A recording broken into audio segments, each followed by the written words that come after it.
the industry in 2021, when I began the industry in July. I observed the technology thing. It's quite cool to to be outside, doing the engineering, you know, being under the sun and all that. It's cool, but I just felt like I'm tech driven. I would like to do something with computer because that's something that I really like when I was young. So that was why I first began with Excel before I got into ASPEN IC. So something that I believe is something that would help us. And even if you are even in the um code phase, which like the technical hands-on space, this also if you want to transition, this is also a bridging gap for you. And it will make your work much more meaningful. Yeah, let me put that way because you are not just making guesses, you are seeing how every action you make, the ripple effects before you even try it in the live plant and all that. So, and also there are different kinds of process engineers. We have those that are design based that never come to the field. Basically in the design office, maybe they come to the field once in a while. But mine is more of a plant process engineer.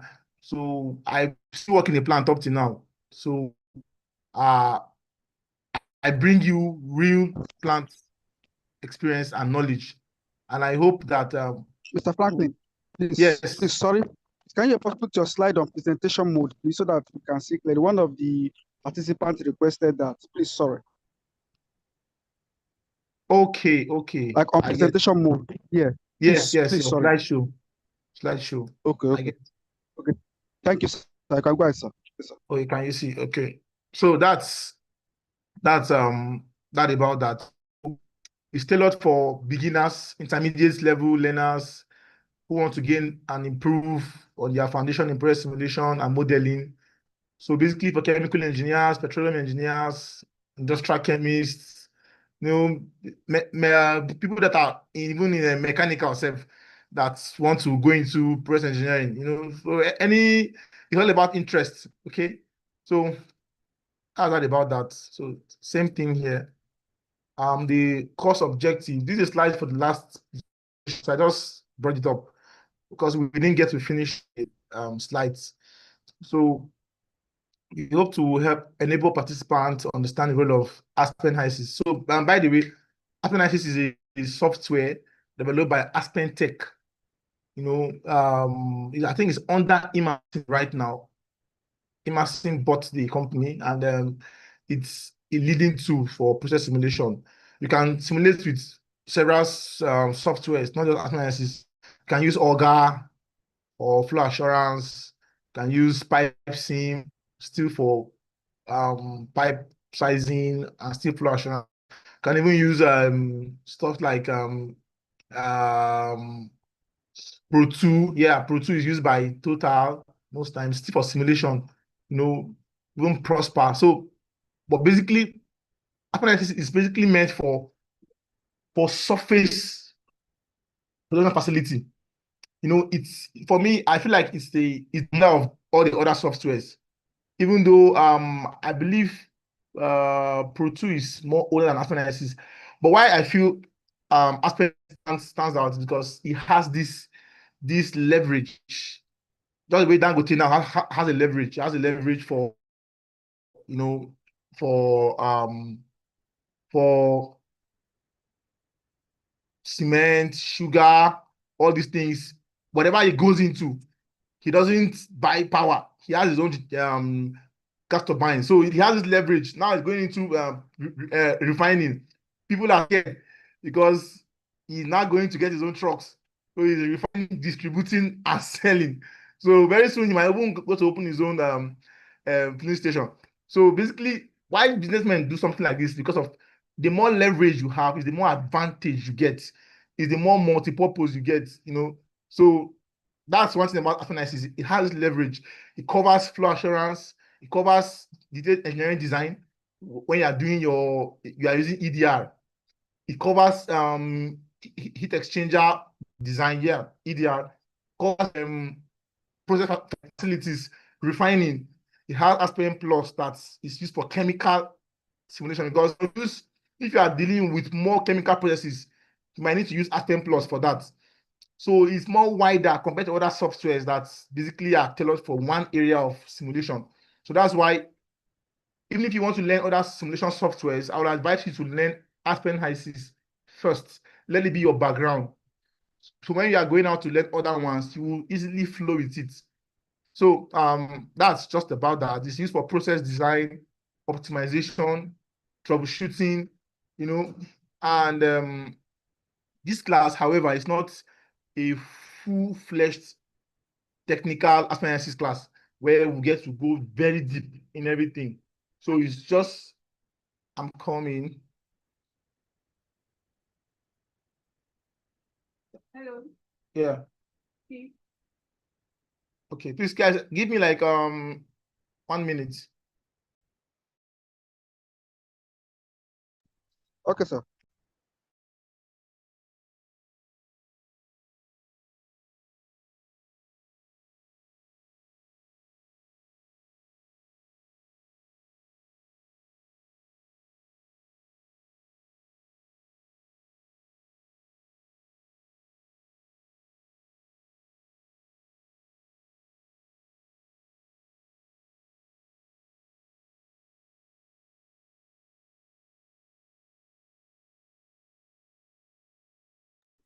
All right, so while we wait for the facilitator to come back, let's just do our best to reach out to our friends, colleagues, and all that would love to be a part of this. Like he mentioned, this is not something you get on an everyday basis, so it's just a privilege that we have. So, and it's to be a very good opportunity to kickstart and to help us build appetites for learning stuff like this. So when you have this kind of introduction, it makes it easier to just ease into the practical aspects as time goes on. So please, let's do our best to reach out to others that need to be here. And the session is also being streamed live on YouTube, so and it will be recorded, so you can always come back to it. But it's nice to get things first. And thank you, everyone. All right, thank you. Sorry for the break. Okay, so let's continue. So like I was saying, it's basically just to give us an idea, and I will try to see how I can go deep as possible. So the last thing that the guy that spoke before me said, he said this is something that you build on. So I would like to say more on that. Basically, like we all know, anything that has to do with tech, it's more about practice. You cannot learn any tech software without practice. So this is something that you are supposed to go and build on with after the class. So please, I want the participant here, if you don't have the software on your system right now, please try and see how you can take notes of some of this stuff. Because if you go and learn software anywhere, it's I remember when I wanted to learn it from a colleague, my fellow copper, he was charging me almost 80,000 naira as a copper. Like, bro, we are both coppers. It's like he too didn't get it very easy. I had to learn with YouTube. I suffered, but I learned to the level I am. Thank God I met other people that helped me and all that. So if you want to learn it, if you go to maybe all these centers in Port Harcourt or in Warri that they teach this software, it's expensive. It's not cheap. Same for AutoCAD too. So please, let's see how we can build on this knowledge. Because for the Warri YP session to put this up, that means they really care and all that. So basically, we'll see how we can go deep on this. Next slide. So process simulation is a mathematical representation of processes using computer models. So it's used in replicating, analyzing, and predicting the behavior of chemical or physical processes on different conditions and all that. So basically, this is what it tells you about. When you hear process, it's all about from the word simulation, you are trying to mimic something. You get the point, but this is done in a mathematical way using computer models where you get to analyze, but the first thing you do is to first replicate the system, and then you analyze, okay, if I change temperature and pressure, what will be the effect on my flow rate? What will be the effect on my yield? What will be the effect of you know, something like that. So basically, it helps engineers to make data-driven decisions, and it's even a very safe way to operate any process plant. Don't just start changing parameters. Like we know in press control, we have four parameters. We have pressure, temperature, flow rate, and level. These are the four parameters that are controlled in any press facility, basically. So you don't just make changes on this stuff without proper knowledge. You can disrupt your process and go into offsets. You make the wrong move. So having something like this can give you that information, even when you are designing a plant. Before they use your operating temperature, this is your operating pressure, this is your design temperature. They have to first do a simulation, and we have steady state simulation and then dynamic state simulation. So in steady states, you are not considering time, you're just considering the change and all that. But in dynamic simulation, you are considering change per time. So much more realistic kind of, it's used for to simulate your shutdown and startup scenarios for plant processes. So, but this class will be basically for steady state simulation, steady state, because if you are very good with steady states, you might not have a shift to learn dynamic state simulation because they are very related. Any question? Yeah, well, only your only I just said your age. Oh. Now I gave you the full thing. Hello. Okay, please can you mute? So why ASPEN is an industry software is recognized. Any, like John said, somebody missed the job opportunity because of not having this knowledge. Why I'm doing all these things, I cannot delve into the simulation. Why I'm doing this is because sometimes if you don't know why you're doing something, you might not appreciate that thing. So I'm taking my time to explain before we go to the software, so you can better appreciate the knowledge. And because one standing and one thing that have helped me, this is my 4 years in the industry. I God's grace, I've achieved several achievements, and what is a drive? Passion. So I'm trying to build passion. That's what I'm trying to do by this, my introductory speech and all that. I want you guys to be passionate about this, because when you start learning analysis and you start growing in it, you will face challenges. Sometimes your model will just crash. You will not converge. You need passion. Sometimes you have to stay late at night to get a particular job done. So you need passion to really be a practical engineer. The engineers that are engineers for mouth, they cannot solve any problem. But the engineers that are solving problems. So that's what will help you, that passion. So number 2 is that accurate thermodynamic models. Analysis has a lot of thermodynamic models. We call them fluid packages. We'll get to that. So they're very accurate, about 80% accurate. So when you're doing your feed, front-end engineering design, you use analysis a lot because it gives you a very high accuracy, compared to other softwares. So it's also user friendly. So you don't really need to even have someone telling you everything all the time. If you are someone that you are, just look at the words. You can easily find your way around the software. It's not very difficult. And then also it's used for equipment sizing. So you don't just simulate and model. You can also size on analysis, and it has a very, very high sizing accuracy.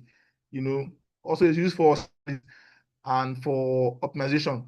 So you can improve your processes using analysis. Recently, we just did a technical paper for SPE in August, where we use analysis to increase our product yield by almost 12% for AGO and about 4% for DPK. And we're also able to even reduce our energy consumption by 8.1%.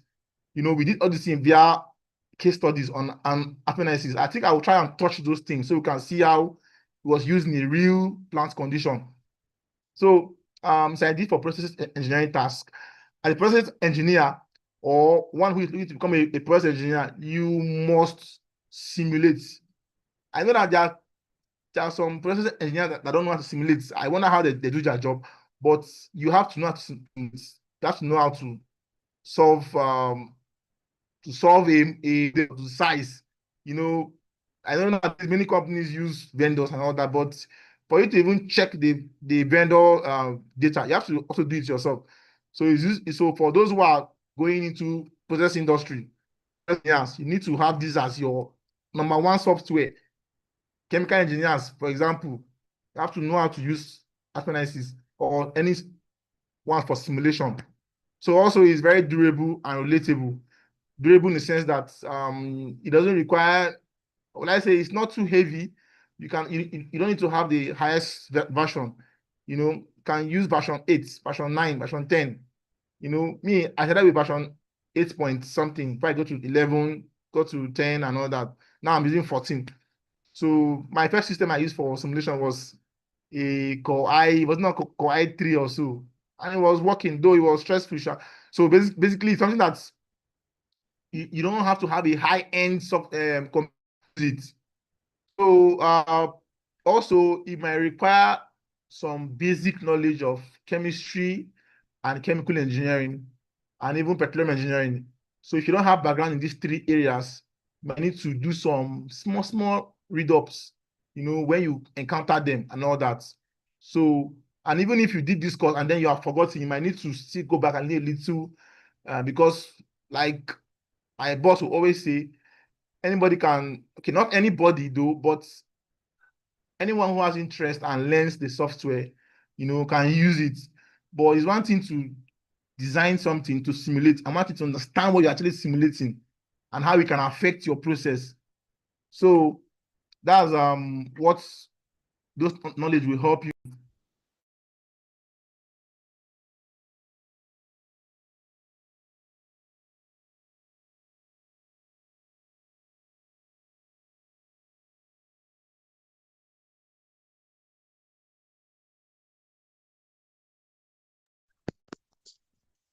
Mr. Franklin, please, you are muted.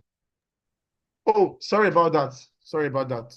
Okay. So we'll see how we can do that. So what's the role for process in engineering? For process design, like I said, to do a refinery simulation, you have to do your feed characterization, and you use appliances for doing that. So I think I've done enough about the introduction. Let's go into the software. Enough of too much talk. Okay, so let me. Okay, can you see my screen on the software? Confirm you can see my screen on the software. Yeah. Okay, yes. You want to open a new file, sure? You can see recent models, open case, all those things, right? Yes. We can see it, yes. We can see it. Okay, very good. I'd like to know how many people that have the software on this class before I start. Unmute and say I have it, please. I have counting. version 11. Thank you. One. Version 11 is what I have. ASPEN version 11. My boss, Yes, sir, you're number one person. Next person. I have the software too. Thank you. Two. Okay. Next person. Any other person else?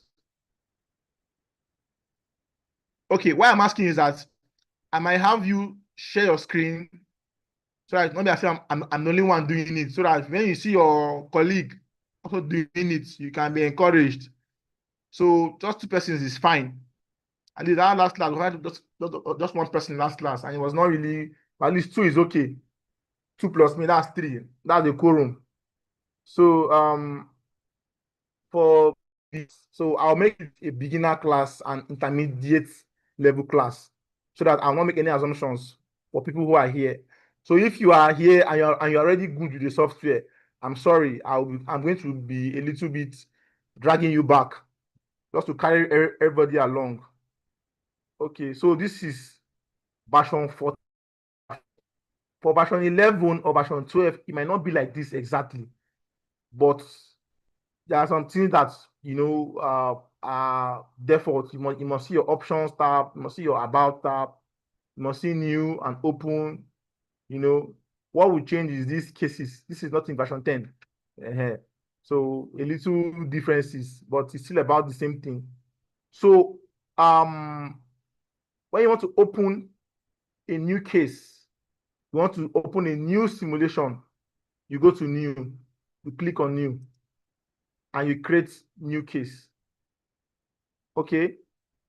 If you want to open an already done simulation that maybe you have done before, or someone sent to you, say, Baba, I've done this simulation, help me open it and see what I've done. You can go to open, and you click there, you go to open case, and you carry it to your file. You will now go and find the file where you save it in your system. Okay. Also, if you want to use an existing template, you can use it from here. You want to use a column template, a format template, and all that, you can use it from here. All right. Then for the tools, I don't usually use any tool here. So for print, the way, because, okay, should I say it? No, let me not say it. Let me not say it because I don't want anybody to quote me wrongly. So let's go to, so the next thing I will talk about, so basically this print part, if you want to print your simulation, to print your file. So what I want to say that if you don't have the licensed software, you might not be able to print from the software. That's what I want to say. So mine is licensed. Let me put it that way before anybody quotes me wrongly. So the next thing you also have to use is the options tab. This is to just the way in any software you have settings, but here it's called options. So if you want to how you want it, basically the only thing that you might have to be changing is basically the simulation environment and units of measure. Other things, maybe when you get so advanced, you can begin to use it. Me, I'm still learning. So if you have the software installed newly, you will see this allow multiple stream connections. You see it unchecked. But when you start using it, you might need to uncheck it so you can be able to connect multiple streams. I will show you how it's being done. So let me say, for example, you have a stream. Yes, let's say you have a stream, say water, and you want to send that water to a water pump to pump it to anywhere. But then you also want to send that water to, let's say, a cooling fan. Let's say the water is hot, you want to cool it first before you pump it. You can try to send it to the two equipment at the same time. You can send this water stream to the pump and to the cooler. You get the point. So basically, you do that to just test. Also, another way you can use this multiple stream connection is maybe when you have two different pumps and you want to test their performance. So you can use that stream to pump A and to B and see how those pumps perform with using the same feed composition feed stream. So basically that allows you to be more flexible. So always go to check so you can connect multiple streams. Then let me still talk about other ones that I use. Basically, I don't talk some of these things here. So if you wanted to save your cases every 15 minutes, you can increase it or decrease it. So you can on your own time just go through some of this stuff. But basically, it's just the way they are. You can leave it like that. So reports, same thing. So this another one I use a lot, the unit of standard. So when you are working on field projects, you might want to take your temperature to be in Fahrenheit, because in Nigeria we don't really report temperature in Celsius. So you might need to go and change this to Fahrenheit. So basically, your vendor you're working for will tell you their units that they want you to simulate in. So you go here and configure it, okay? Temperature, pressure, volume, and the rest, what have you. So that's just about that. So so how did I get to this place? You go to file, yeah, basically file, and again get here. So let's open a new case. You go to new, create new case. All right, so this is how the interface looks like on ASPEN HYSYS. Okay, have your home tab. I don't want this guy coming down. How do I do it?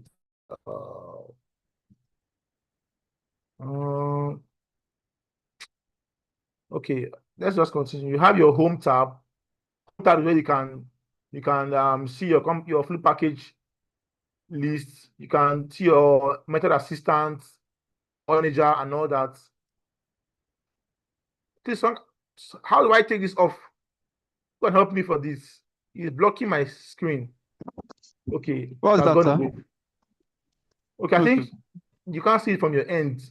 The slide share is coming down and blocking the screen, but it's fine. So let's continue. Okay. So there are several kinds of in the oil and gas industry, or in the chemical industry, or let me say in life, several processes. There are chemical process, biological processes, there are pharmaceutical processes, there are refining process, there's oil and gas process, there's gas processing. A lot of processes are in the industry and engineering. Let's put it out.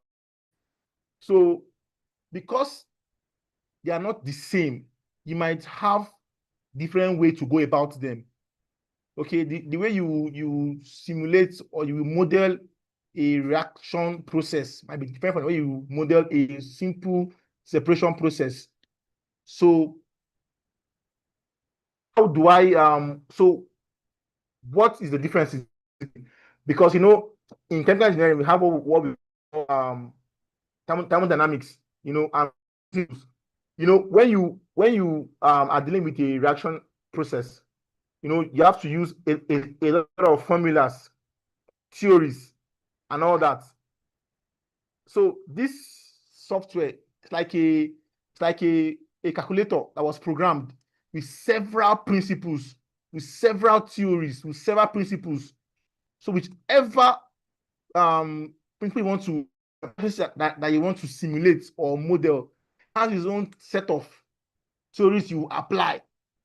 So let me say, for example, I ask you to solve a problem that involves Boyle's law.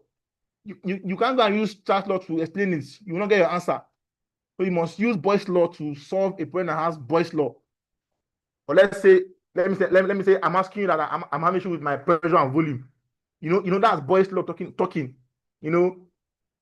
So anything that involves temperature and volume, that's Charles' law. So basically what you are dealing with will determine the kind of way to go about it. So in that, I want to start with talking about fluid packages. So fluid package in ASPEN HYSYS is a set of principles, thermodynamic principles that govern simulations. As you can see from my screen, we have several of them here.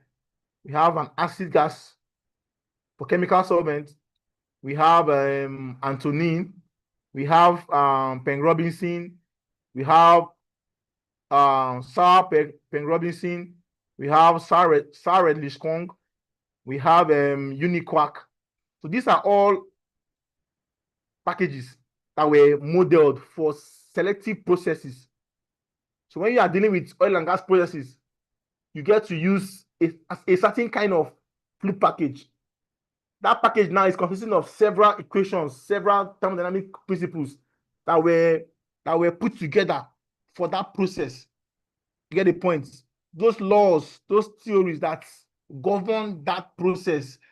So they were all conscripted in different packages. So that when you are modeling it, package will speak to that process and all that. So, but as a beginner, how do you know which package is used for, which package you are working for? So there's a what we call method assistant. Is a tool that can guide you to know which package to use for which process you are working on, in case you don't know what is the best. So you can see that in your home tab. When you go to home, you see it at your top left corner, method assistant. You click on it, and then this will come up. It says, welcome to the package selection assistant.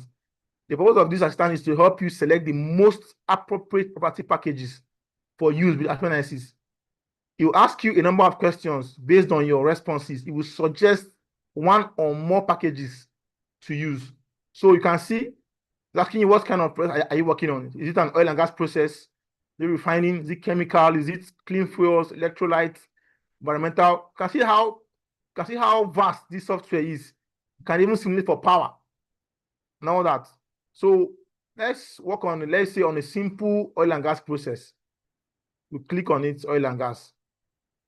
It said, in general, we recommend that you use a cubic equation of state based property package, for that Robinson. You know that you have CPA, you have SAR-Kwong, you have BWRS. So, as a rule of thumb, tested and trusted from experience, Penn Robinson is very good for hydrocarbon processes, oil and gas refining, and even gas dehydration, gas treating. So please, when you're using, just use Penn Robinson. Is very, very good. It better predicts the thermodynamic behavior of oil, of hydrocarbon molecules and all that. And from what I have known, so let's say we are not doing for oil and gas, we are doing for refining. You can still see Penn Robinson there again. Then he's saying, well, let's go back to that oil and gas process. Says, however, for the second paragraph, says select the processes if you are working. No, says select the processes that you are modeling for further assistance. So let's say you want to you are doing a gas treating, you might have to still click on it for further assistance, right?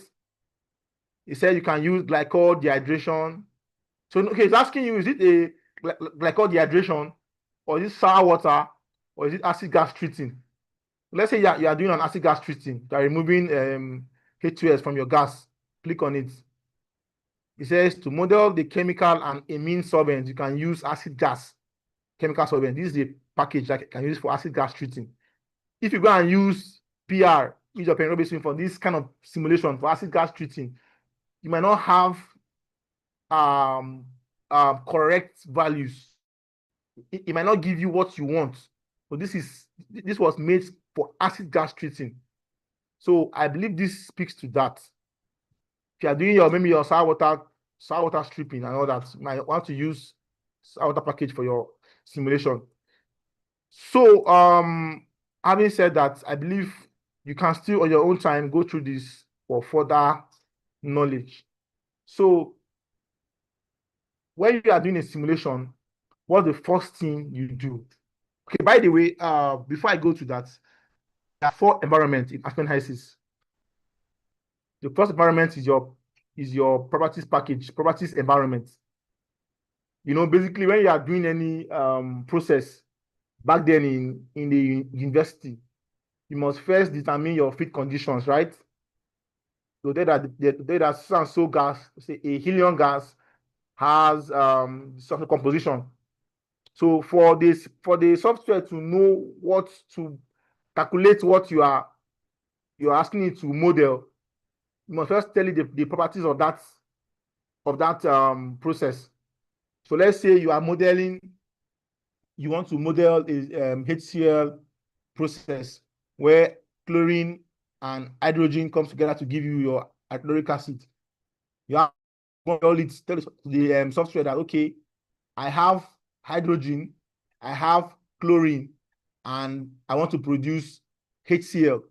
So this is where you specify the various composition of your process. Get the point? And also state the fluid package you are using. From this practice environment, checking these various steps: component list, fluid package. If you are doing a refining process, that you want to do an assay, you go and do your assay. If your process uses a reaction, you go and do your reaction. Put your reaction set. So that's the idea of the practice environment. Basically, to feed your software with the knowledge it requires, because it is garbage out. So this is where you do garbaging in this practice environment. You put in your reaction sets, you put in your assay, you put in your fluid package, your composition, and everything. Why? For the next environment is the one you do your simulation environment, your simulation. This is where you can simulate. So, but if you don't specify this very well, you can't simulate. If I click here now, you can see it's telling me an error because I've not done my due diligence. So you must first give it what it requires before you can go to start simulating. Then for advanced knowledge, if you're doing your safety analysis, there's also a room for doing your PSV, sizing, scenario analysis. For maybe you want to have a scenario, probably a blocked outlet. What will happen if I have a blocked outlet? What will happen if I have a fire case? So this is normally done for advanced classes. So basically, we know in industry we don't just do things. We do them in a safe way. So after you have done your simulation, you might have to go and still do your safety analysis to ensure that the equipments are accounted for.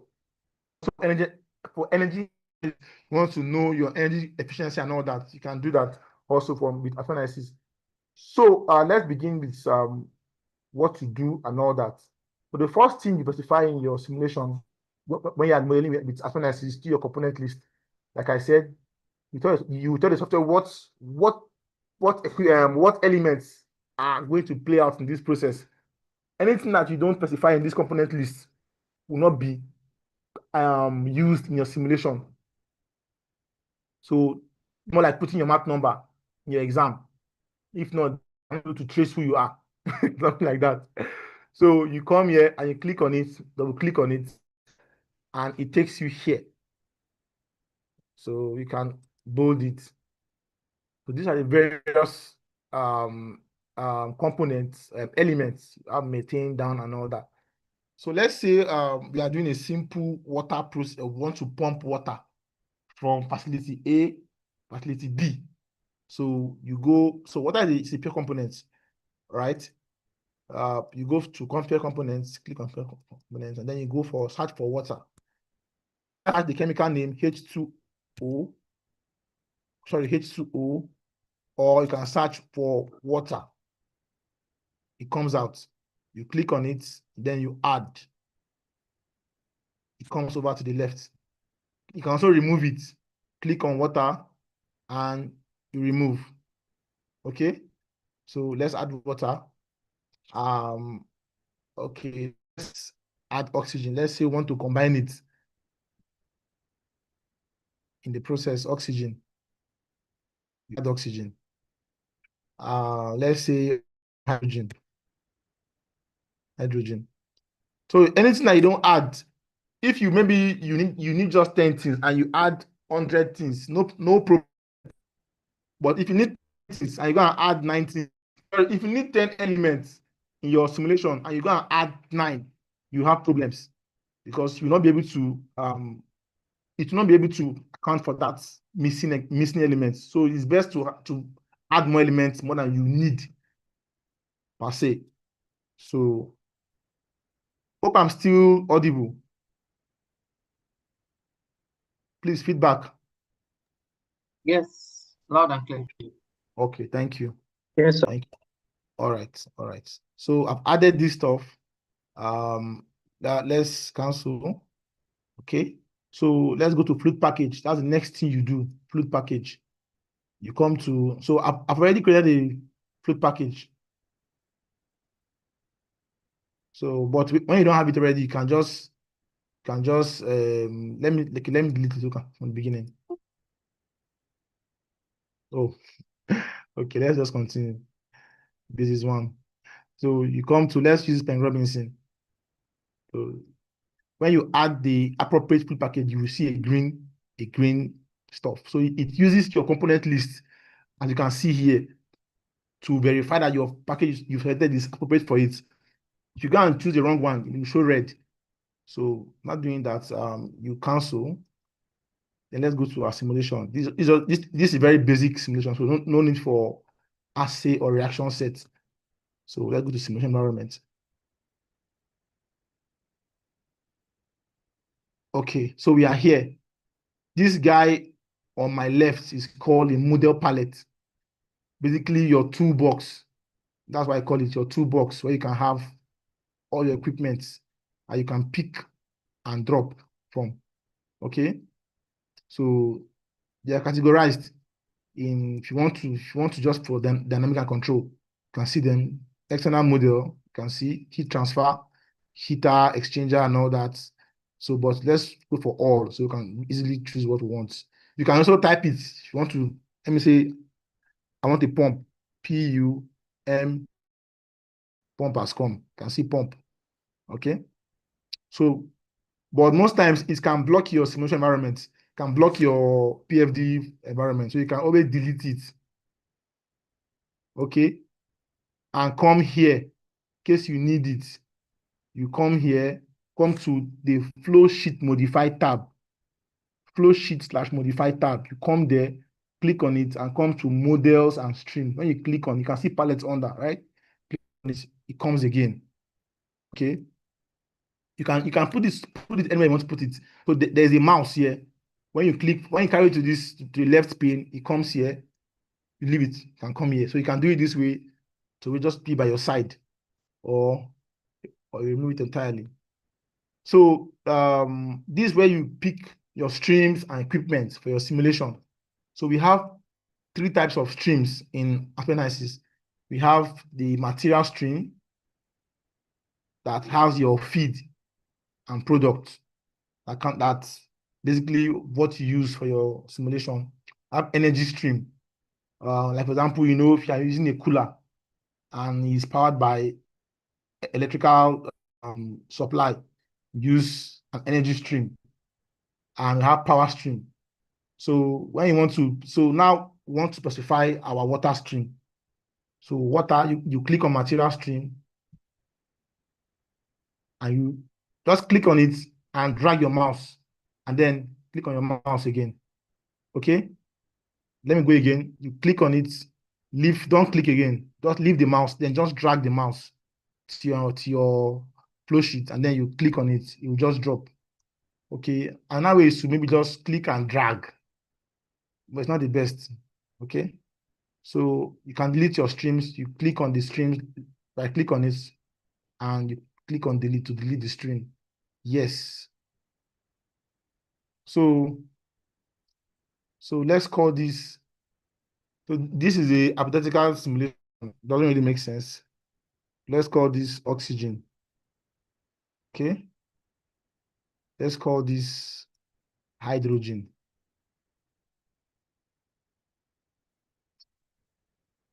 Okay. I don't want this.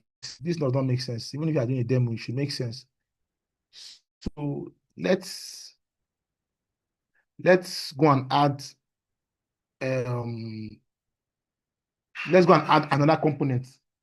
Okay, you go back to your property environment and then you go to component list. Double click on it. Then let's add HCl.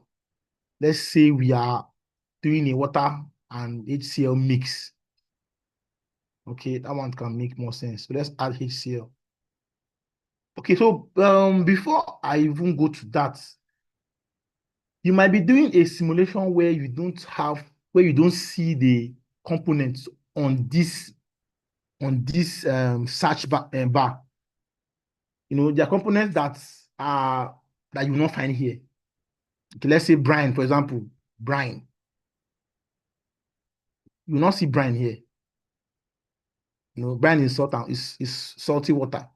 you know, and all that. So, and even when you are doing your refining, like, let's say wax, for example, you will not see wax here.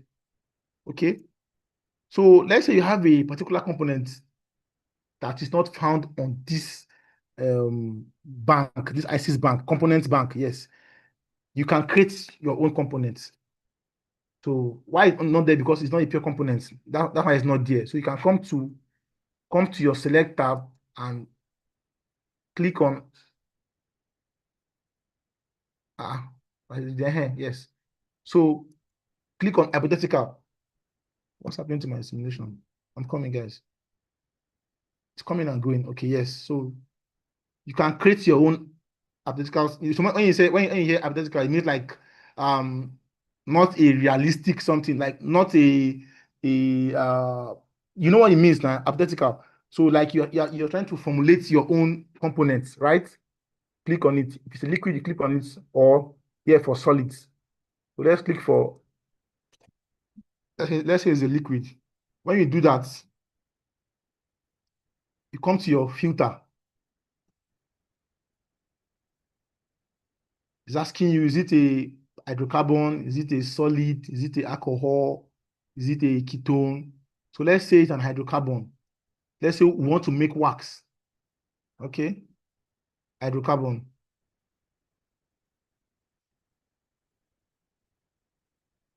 Wait, I might have to, I'm having issue with this stuff. Let me go back. I see the way it's blinking. It's not proper. It shouldn't be like that.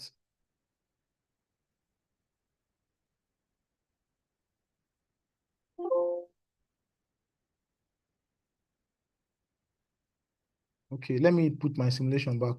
You know, these softwares, sometimes they can misbehave. So let's put it up again. Sorry for the glitch. Okay. Just give us 1 second. It won't take time. So like I was saying, you can also build your own components, okay? Where you can create it yourself. I had a scenario where I was asked to create wax. Okay, no, I was trying to know what the impact of wax in my crude oil will give me. So that's what I'm going to show you guys now, how I was able to create it. So, okay, create new case, component list, add, this is how it should come up. So, water, right, add, HCl, add. So I want to create a component, right? Come to hypothetical, click on it, it will bring me here. So this thing come up the first time. So if you are creating a batch of hypos, you can use this, you can go ahead. But I want to just make a single hypo component, a hypo. So you click on create and edit hypos. When you do that, you come to new group. So, okay, sorry, new hypo, not new group hypo, new hypo. You click on it. So it basically requires two things. If you have more, you can give it to it. It's asking for normal boiling point because you are trying to create your own elements, right? You have to give it some basic information about the elements. So the boiling points, molecular weights, liquid density, which is your critical temperature, and PC and your VC and all that, and even the eccentricity. So most times you may not have this information, but you might at least you should have the molecular weight or density or normal boiling point and molecular weight. So I want to make wax, right? So let's name this as wax. So we know that wax begins from C40, right? Carbon 40. So you can check online what's the molecular weight of carbon with 40 atoms. Carbon 40, C40. So let's assume that it is let's say it's 500 grams per mole. Okay, what is the boiling point? So this thing can be found on Google. You can see it on Google. Okay. Let's show it here. No need to be talking too much. This is the molecular weight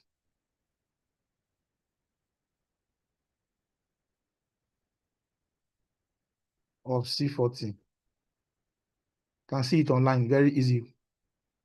4.01. Okay. So, okay, that's the molar mass, right? Yeah. So let's check for the boiling point. What's the normal boiling point?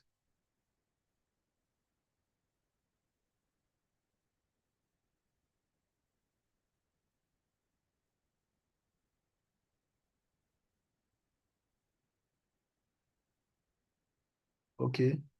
You can see they say it's about let's go to Wikipedia. Who can have detailed information? This Wikipedia.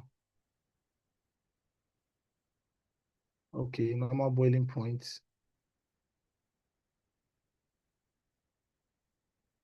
So C20, this is for C16. This is C20. Very good. This is the molar mass. Thank you. 282.55. This is the boiling point. Okay. So let's go and impute it there. 282.55. 282.55. Normal boiling point. And what we got there is what? C20. 342.7 degrees Celsius. Normal boiling point. 342.7. So if it's not in Celsius, you can go and make it Fahrenheit. So always take care of your unit. So it's Celsius there. When you have done this, you can estimate unknown. If you have this, you can add it. Okay, estimate unknown. So you can see that's giving you the other values, right? Now you can add it. You can add it to your simulation. So you have wax in our simulation. So you might not need to do this, but you can get to a level where you can need that information. So just like an addendum to our knowledge bank. So fluid package, come here and Ken Robinson. Okay. And let's go and simulate. Okay. So we bring it here, it will be on the side. So let's say we are doing a mixture of water and HCl.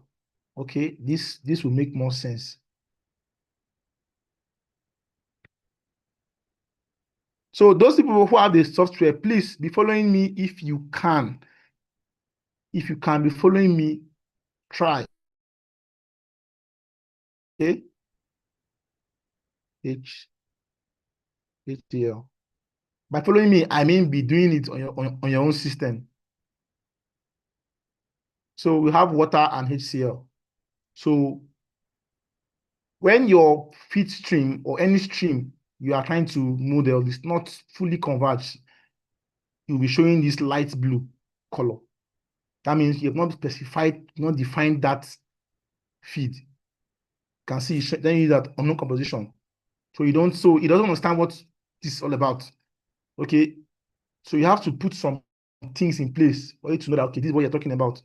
So there are 3 things you need to specify for your feed to be able to be understood by the software. Number 1, you have to specify the feed composition. What is that feed? You get the point. Just like they always say that computer understands zeros and ones. Okay, it doesn't understand your own language. Same here, it doesn't understand you now saying that it's water. That's you that's calling it water. You have to see the water in the composition of that feed to call it as water. So you must go to your feed stream, open it, and then come to this place, composition, and click on it, and then make it water. You can see that it is still having 0 mole fraction. So there's no water in this stream. So you come to edit. So you can, if you have the composition of your feed in mole fraction, you leave it like this. If it's in mass fraction, you bring it here, mass fraction. If it's in mass flow, any way it comes out, your basis, use it that way. Okay, but not that they give you your parameters in let's say in liquid volume, let's say in mass fraction, and then you are now putting it on mole fraction, you have issues. So always take note of the basis. So, however, you know that when if a stream is complete water, that means it will have a fraction of 1. Okay, for people that did it in school. Okay, if it's partly water and partly air, that means to have a fraction of 0.5 for water and 0.5 for air. So, but this is completely water, so it will be 1 for the mole fraction. Same for the mass fraction too, if you are dealing with mass fraction. So this is completely a water stream. So you click on 1 and press OK. Now for this stream, it has 0 HCl and 0 wax, right? Very good. So the next thing to do again to define your stream is to specify the temperature of that stream. Okay, now you put the temperature of the stream, or you put the molar enthalpy. So either of them can work, either molar enthalpy or temperature. So most times you will also always have temperature. You will not have molar enthalpy most times, unless maybe maybe you are doing a school academic project. So this is very important. Let's say it's at room temperature, okay? 25 degrees Celsius, room temperature. Okay. Next thing to do again is to put the pressure. Okay. So you can either put pressure or vapor fraction or phase fraction. Okay. So this talks about the quantity of liquid and vapor in the stream. So if your stream is purely liquid, the vapor phase is 0. Okay. If it has a quantity of vapor in it, quantity of gas on it, let's say it's like the way crude oil is. When crude oil is heated, you start having this liquid vapor interface. Have maybe your vapor phase is 0.7, which means 7% of vapor. Sorry, 7% of vapor and 30% of liquid, and all that. So this is water. Water is pure liquid. It is 0. So if the phase fraction is 1, that means it's purely vapor, purely gas, no liquid in it. So that's one thing you need to know. You might go and read more about it for vapor fraction and all that. So this is water, so 0, liquid phase. Okay. Then the last thing to put for you to define it properly, you can see. So now this yellow thing you're seeing under is a guide. Okay, follow it very well, and that's why I love analysis. It guides you. It's like leads you to better understand all that. So you tell you unknown flow rate. That's the next thing you need to put. So what's the flow rate? So let's say it's 100 barrels per day. Okay. So if your unit is not in barrels per day, let's say your unit is in US gallon per minute, you can click on if it's in feet cube per second. So just do that. If it's in liters, you can put liters. So I'm using barrels per day. So I said that when I did that, everything now is solved. There's no more empty again. See, have it empty, right? When I put the flow rate, it becomes fully converged. Now the color has changed to a purple color. Now this is now a stream. The software now can relate to stream as a water stream that is at room temperature, at 0 phase fraction, and at 100 barrels per day in flow rate or in volume. Okay. So most times, just let me note that you may not have your vapor fraction into you for any work you are working. They'll always give you your units, your parameters. They might always give you temperature, pressure, and flow rate. So this is what is normally given in the industry. So okay, Frank, help me do this simulation. I have water going from here to the tank and everything. They'll ask you what's your parameters. Okay, have the temperature as maybe 12 degrees Celsius. So they'll always give you temperature, vapor, temperature, pressure, and flow rates. So let's use real stuffs here. So let's say it's at room ambient pressure 14.7, right? Ambient pressure, PSIA. Okay, go to PSIA. Thank you. So either you put pressure or vapor fraction. So note that for your T, that you put temperature or molar enthalpy. Okay, then the top parameter is either you put flow rate.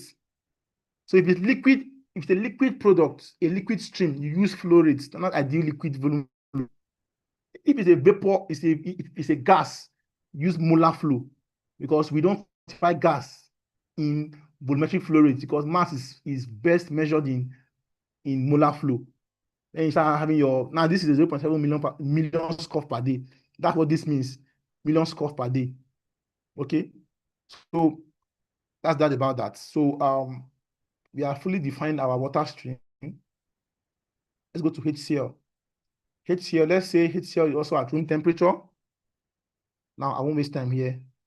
At ambient pressure. Okay, let's just leave it in this 14.7.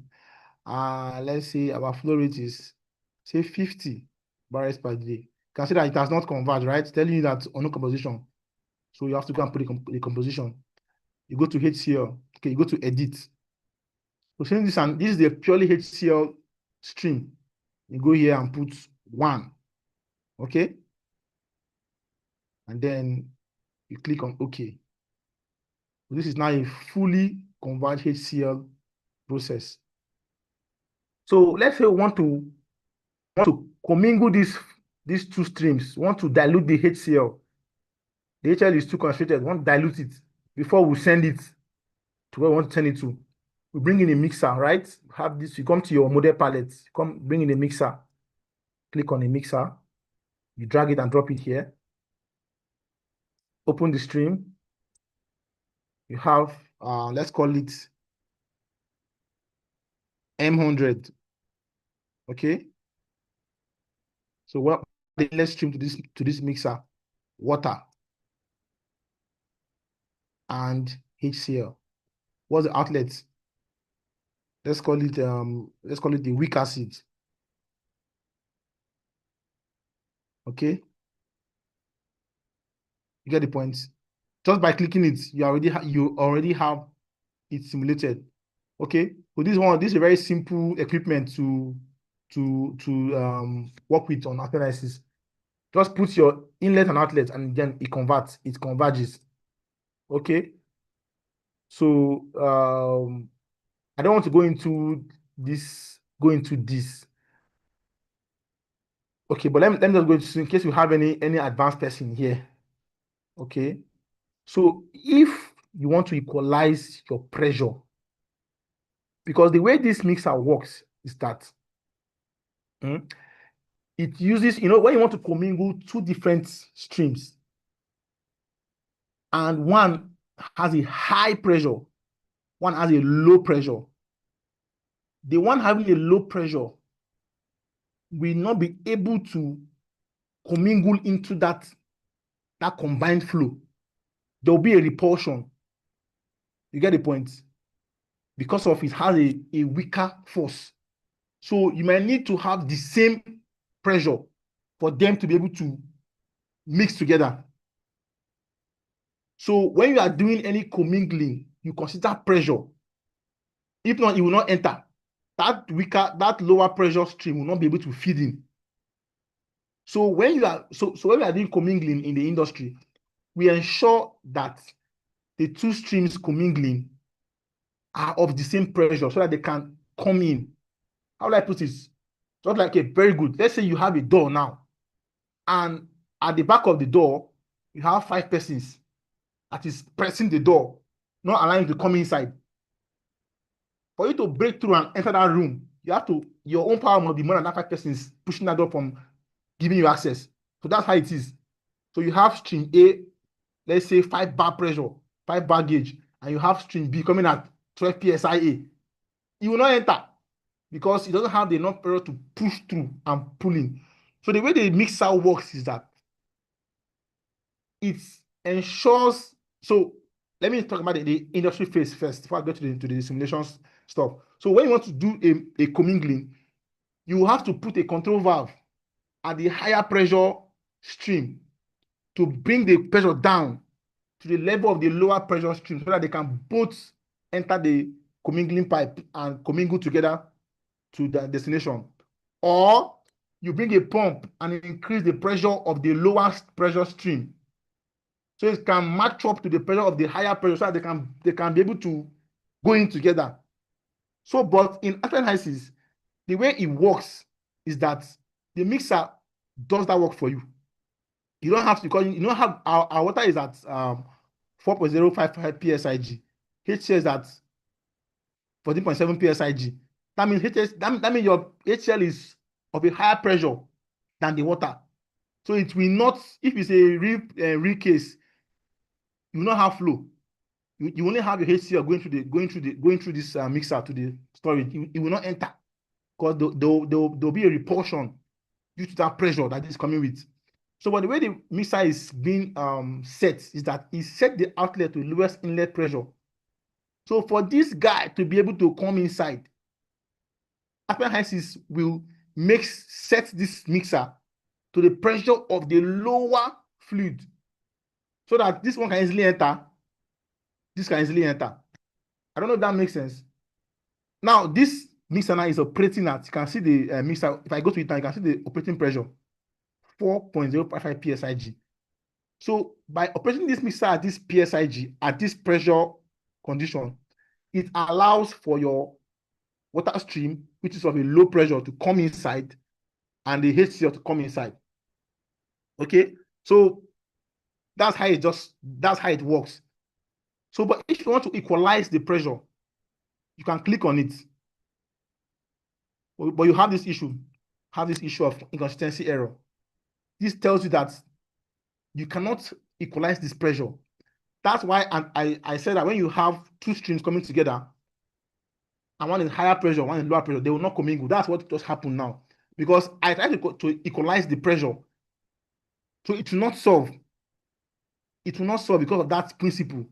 So that's why you need a little of knowledge to use the software. Okay.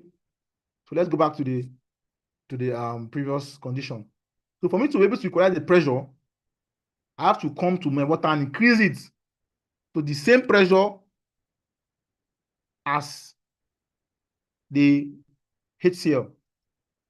When I do that now, it can equalize. Okay. So in the industry, you cannot just go and increase pressure like that. You have to use a pump. So pump is what we use in industry to increase pressure or flow. But on ICs, you can just input it and all that.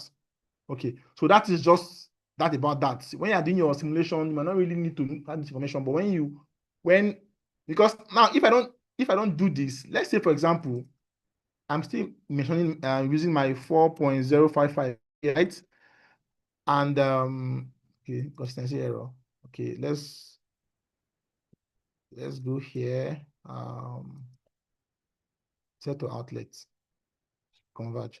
Okay, so let's say I didn't consider that factor, and I'm asked to do the simulation, and my boss say, Frank, I want this outlet pressure to be around 14.7, and I didn't consider this when I'm doing my simulation, and I go and give him this. I've done it, and he opened it and he's seeing 4.055. Frank, what happened? I want this to be at 14.7. You will not be confused. You don't know what because you don't know about this information. So for you to be able to have this pressure and where you want it, you must consider this thing I just told you. Okay, to equalize it by making this pressure up to the pressure of this. Okay, then you equalize all. So that's just about that. Just about that. You might there's a case where I used it on a work I was doing. That's how that, because there are some things that you will not learn in the book, you learn it through experience. So that's just for us. So at this pressure now, you can have the two products coming in. So let's open this stream and see. This is the commingled stream, right? That has water and HCl. Let's confirm that from the composition. You can see, right? Water is 82.27%. HCl is 70.73%. You know why? Who can tell me why?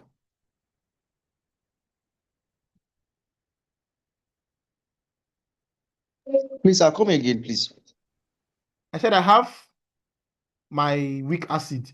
I have more of water in the stream.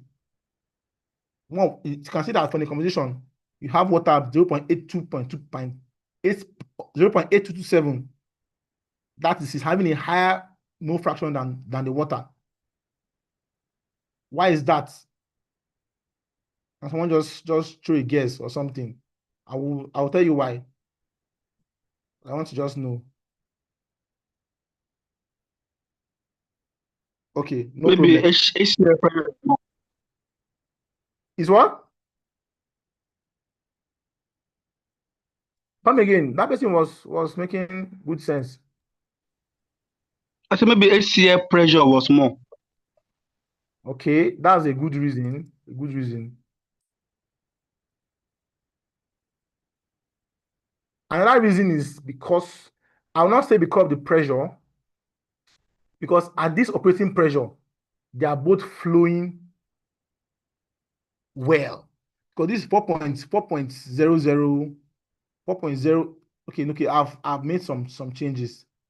So, but like before I did these changes, they were both flowing at 4.7 psig. So they could both flow in. There's no pressure restriction. They were both flowing very well. So what made that thing to be like that? Because you have more water flow rate. So let me bring it down to 50. Let's see if it will have any change. Just equalize the barrels, right? To the same barrels. You can see that it has reduced, right? Before it was 100, I mean 100, and then it had more fraction, but now I've taken it to 50. The same barrel with HCl is having that reduced to 69%. So this just tells you that the more, if you are doing if you are commingling two streams, the higher flow rates will be going more into that commingling system than the one that has a lower flow rate. Just simple knowledge. Simple knowledge. So let's continue. So I've equalized the pressure. I've equalized the pressure to 14.7. Yes, I've equalized it. Okay. So now we want to pump this acid to, let's say, a storage tank. Okay. Let's bring in a pump.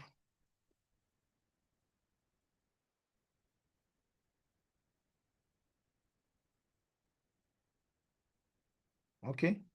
This is a pump.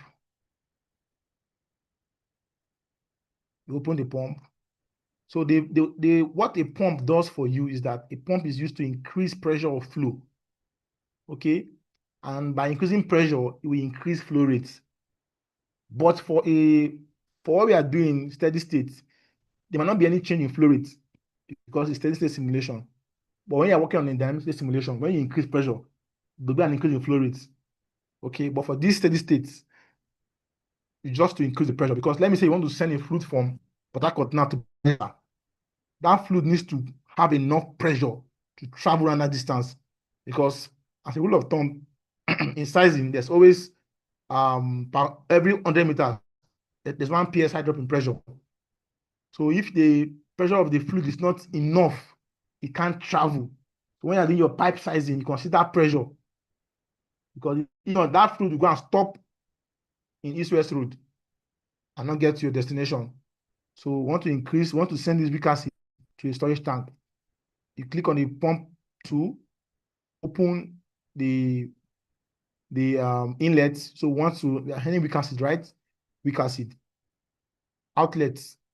So let's call it high pressure weak acid. Okay, weak acid is WA. So most times when you're simulating, you don't write everything full like that. You just use abbreviation. So, but pumps run on motors. Don't know. You don't just, before you pump something, you have to have enough energy to pump something. So it requires energy for pumping. So sorry. Okay, so what does that pumping is a motor.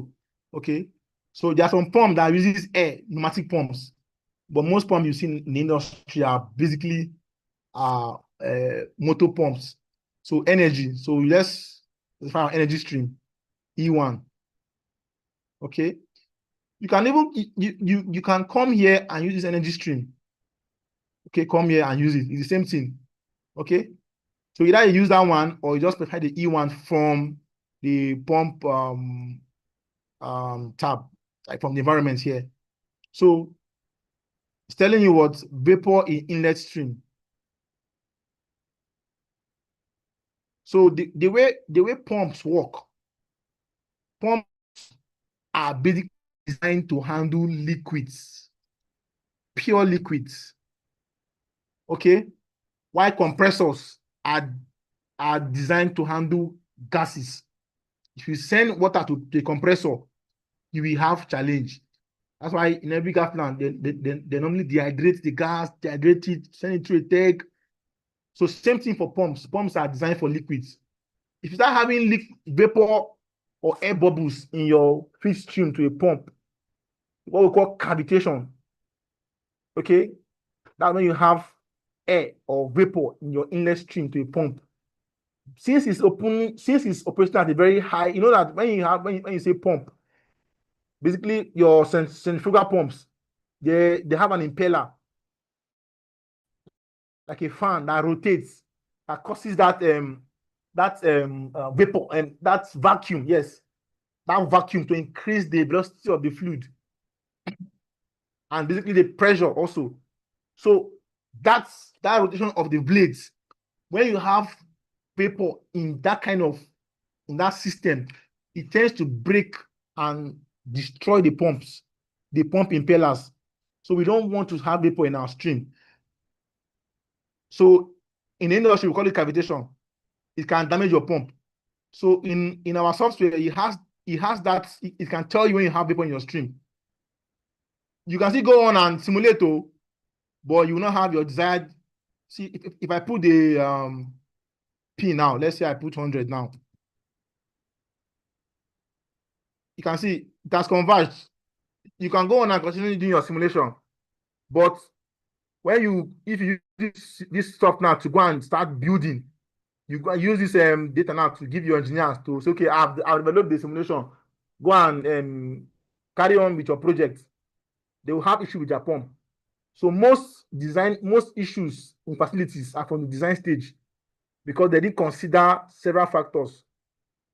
So if you pump this particular fluid at this condition, which is about, you can see 0.304848 times 100, that's 30.48%. So you have vapor in this stream, your vapor phase. So if you send this kind of stream to a pump, that pump will not last. That pump is scatter between 2 weeks. That pump is spoiled, called the vapor. So you might have to now go and remove the vapor in this stream before you pump it out.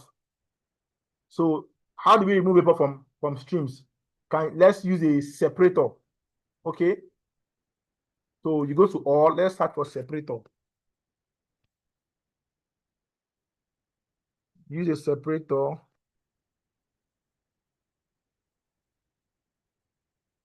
Yes, this is a separator. You bring it. Okay. Okay, so this is a separator. So our inlet stream is what we can see, right? You can see because I check on the multiple stream connection. I can send my weak acid to both here and here at the same time. If that thing is not checked, you will not have this. It will give you error. But because it's checked now, I can send the two of them, send it to two different locations at the same time. Okay, so we can see it vapor. So let's call this acid gas. Okay, because it's actually acid gas. Okay, vapor, weak acid liquid.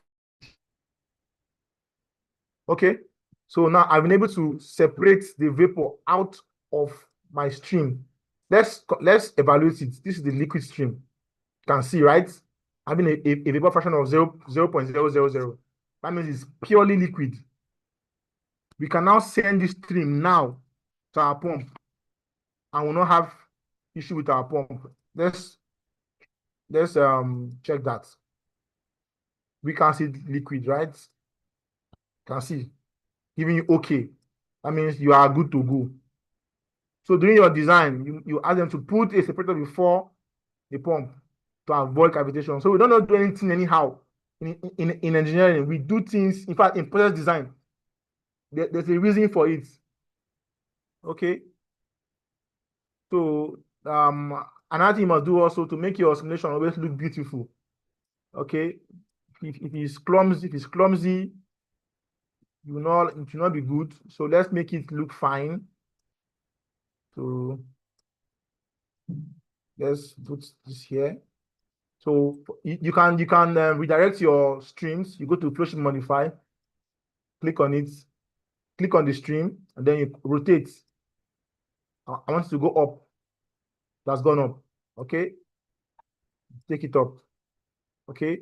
You can take your right up to the side. You click on the stream, right click, go to move/size label, click on it, and you can pick this label and drop it here or anywhere you want it to be.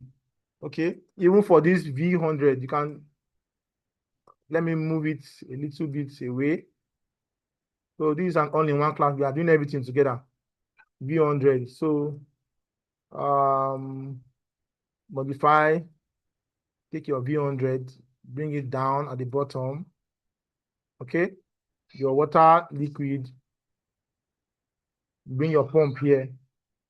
Okay, take this here. So you can always, I like putting my energy stream to face the pump, showing that it is feeding the pump energy. So you can see E1.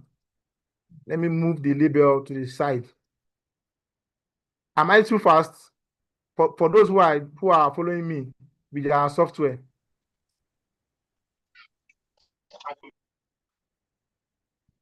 Eh? We're actually getting it. Okay, thank you very much. Good feedback. So now we have sent this, we have been able to increase the pressure. So, I did that very, very hastily. So for you to converge any unit operation, any equipment in ASPEN analysis, you must know what it entails first. So, like I said before, a mixer is used to mix two different streams, right? From the word mixer. What separator is used to separate liquid and from vapor. And we have different kind of separators. There's two-phase separator and there's three-phase separator. So how do you see it? You come to your parameters. You can see, right? This is separator for just two-phase, vapor and liquid. You have three-phase. Three-phase has vapor and liquid. It has vapor and two liquids, basically, as you can see, heavy and light liquid. So by virtue of density, the heavy liquid will go down as this, and the one that is lighter will be on top floating. So when you are doing maybe crude oil separation, your flow station where you have gas, crude oil, and water as feed, you don't use a two-phase. If you use two-phase, you have your crude and water come out together through here.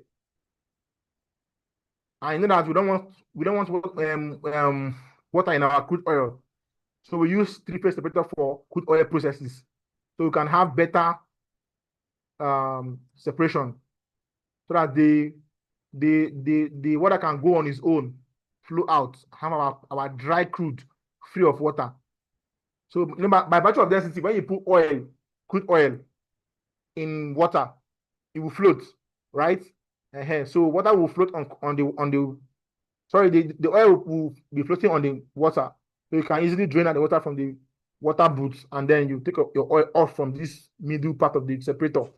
So that is the idea of separators. And what you just need to converge to. So when you say converge means to solve, okay, to solve any equipment.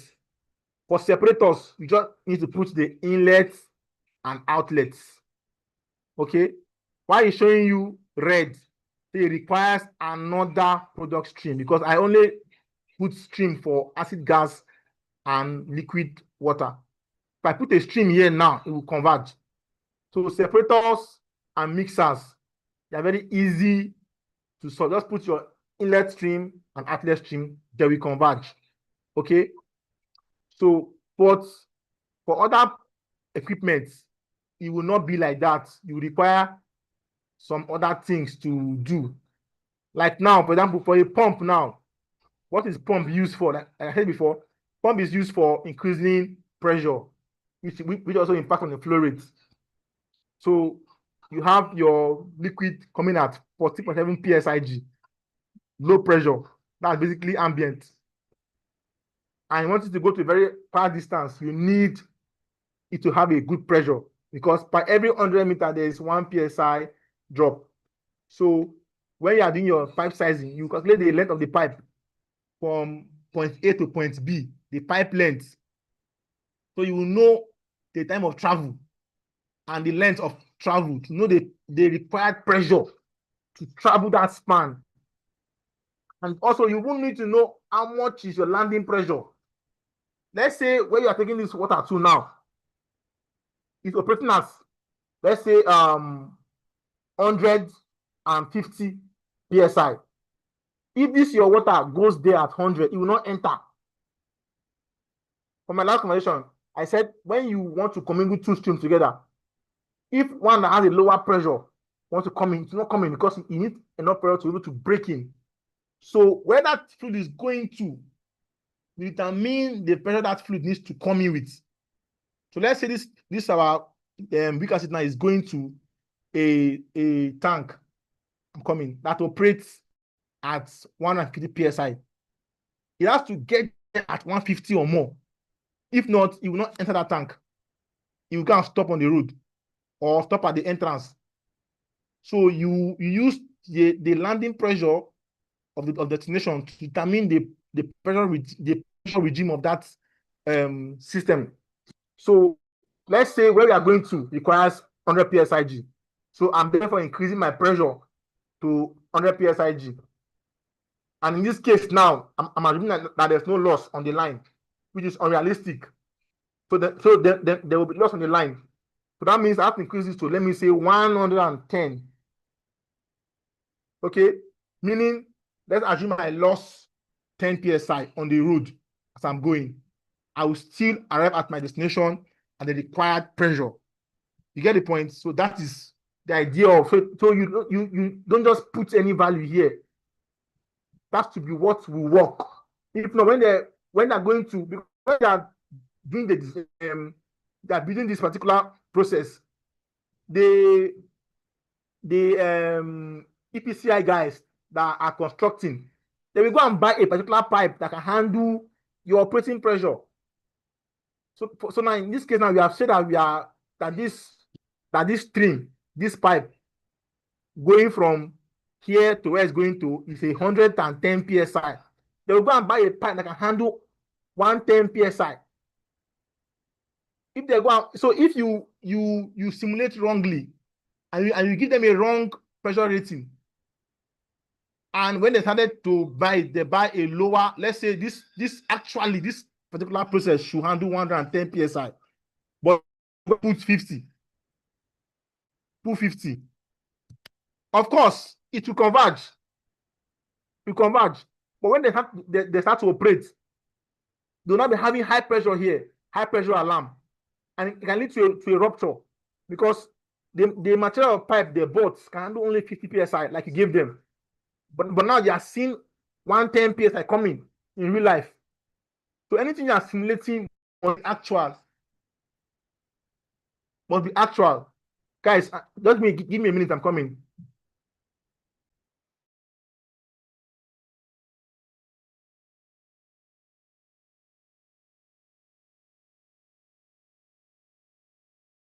All right. Well done so far, everyone. If you are still here, you are the real MVP. It shows that we're really committed to learning and all. So I think we should just use this time to just stretch a bit, stand up from that seat you've been sitting on for the past how many minutes or more than an hour now. So stretch, take some water, grab a bite or something while we'll continue. Well done, everyone.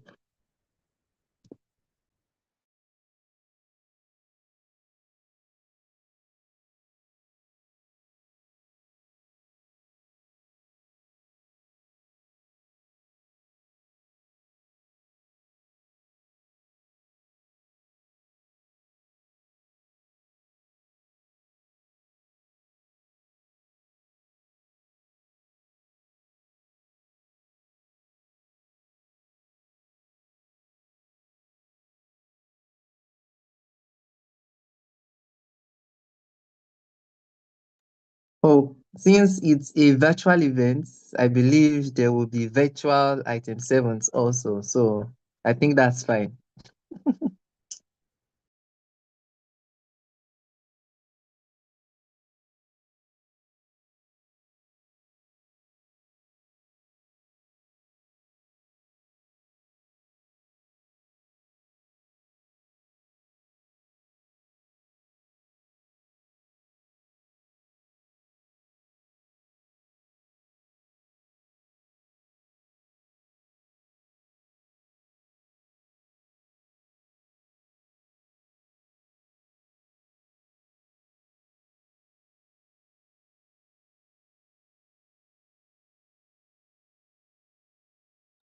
Okay, while we still wait, I don't know, I would like to just get our reaction. So please put on the group chat, how has the event been generally?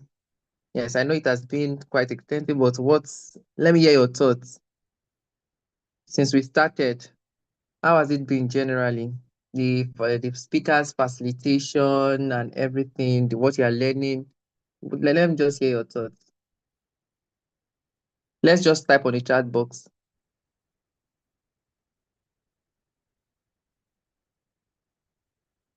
I'm not seeing any comments yet. Please confirm you can hear me.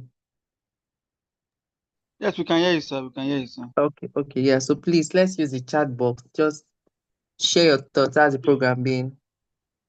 I was blind now, but now I can speak. Okay. Mm, yeah. Yeah, speaker needs more time. Of course, we cannot learn everything today. It's not possible. I'm going to apply for process simulation role. I saw it. Yes, please do. It's going well. Kudos to the tutor. Yes, he's a seasoned facilitator. We get to apply.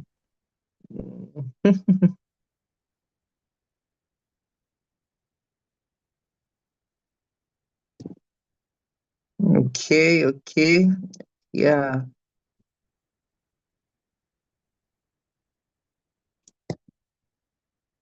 Expository, especially for beginners like myself. Much appreciation for organizers and facilitators. I'm following up with the stimulation. Oh, nice. So glad to hear this. For me, it's more or less like a reminder of a lot of fundamentals. As you advance, as you grow, or as you move on in your career and all, there are some things that you may not just remember because you're not you're not being faced with them on day-to-day basis. So hearing things about these parameters and the how everything just works together just gives chills and reminds us of what we used to know and what we used to do. So I think it's actually I'm also learning a lot and trying to put down some things. Well done, everyone. Like, just like I said, the recording will be available and also is being streamed on YouTube, so you can always refer to it for your practice and onward learning. So I think the facilitator is back. Sir Yeah, I'm Franklin, are back. you back? Okay, Yeah, perfect. All right. So over to you, sir. sorry, it's some family calls. So Okay. it's fine. Your level has changed now, so it's fine. It's allowed. All right. I So, enjoy your honeymoon now. okay. So your outlet pressure of your from your pump really is very important, especially when you are building, so that you will not be modeling something that is not realistic. So we are having 110, right? We are giving an allowance of 10 psi pressure drop on the way due to pipe loss, pressure loss on the line. So we are taking it to a tank. Let's bring in a tank. Let's search for tank here. Tank. Okay, you can see a tank. Bring it to the tank. So, but most times it's very good to put a control valve before the tank. I like doing that. So whatever your boss wants is what you do anyways, or whatever the process you are dealing is what you do. So let's put a control valve before, at least now we have been able to deal on one equipment, 2, 3. So let's show you how to converge a control valve. So because you know why, at least you should be able to know how to converge all the equipment on this model palette. Because you don't know which equipment that they might ask you to use. So it should be like your first job when you start learning the software. You get the point. So because different equipment have different way to converge them. Valve.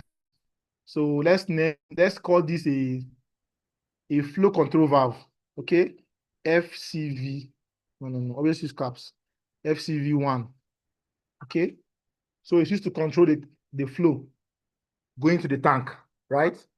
So what's the inlet to the flow control valve? HPWA, which is your high pressure weak acid. Okay. Then the tank, the outlet of the control valve. Let's just put it no. Let's call it HPWA asterisk. Okay. Can put anything. For you to converge a control valve, you have to first know what the control valve. What does it do? So this class is not all about just teaching the software. We'll also be doing a bit of process engineering and operations and all that. So a control valve is used to control flow by reducing pressure. Okay. So just the same way pump increase flow rates by increasing pressure, or vice versa. In the opposite direction, that's how a valve works. A valve is used to reduce your flow rate. Okay. It can also increase flow rates in a dynamic simulation. Okay. But it does this by pressure. So because pressure and flow rates have a linear relationship, they are linearly related. If you have increased pressure, there will be increased flow rates. It's just like that. If your pressure reduces, your flow rate will reduce. And when I say flow rate means your flow, right? Your flow per time, that's flow rate. Okay, there's mass flow rate and there's volumetric flow rate. When you say mass flow rate, that is kilogram per second. Okay, you are analyzing the mass of the feed or the element flowing per time. While for volumetric flow rate is the volume of the feed flowing per time. So these are the two ways we determine flow rate, either in mass basis or flow basis. So since pressure affects flow rate, when you increase the pressure of a stream using a pump, you have high flow rates. When you reduce the pressure of a stream using a control valve, you reduce the flow rates. So in a dynamic simulation or in a real plant condition, if you want to increase the flow of water stream going to your tank, you increase the valve opening, because the valve is like can I show that here on this class? Picture of a valve for those who have not seen it. Picture of a valve. A valve is, I don't know, I think, let me just not assume, in case for those who don't know what a valve is. Thank you. This is a valve. Okay. It's used to control flow, because if you don't control flow in your facility, you have problems. And the idea of production is control. You get the point. Any unit that goes out of control is a safety breach. You have to shut down.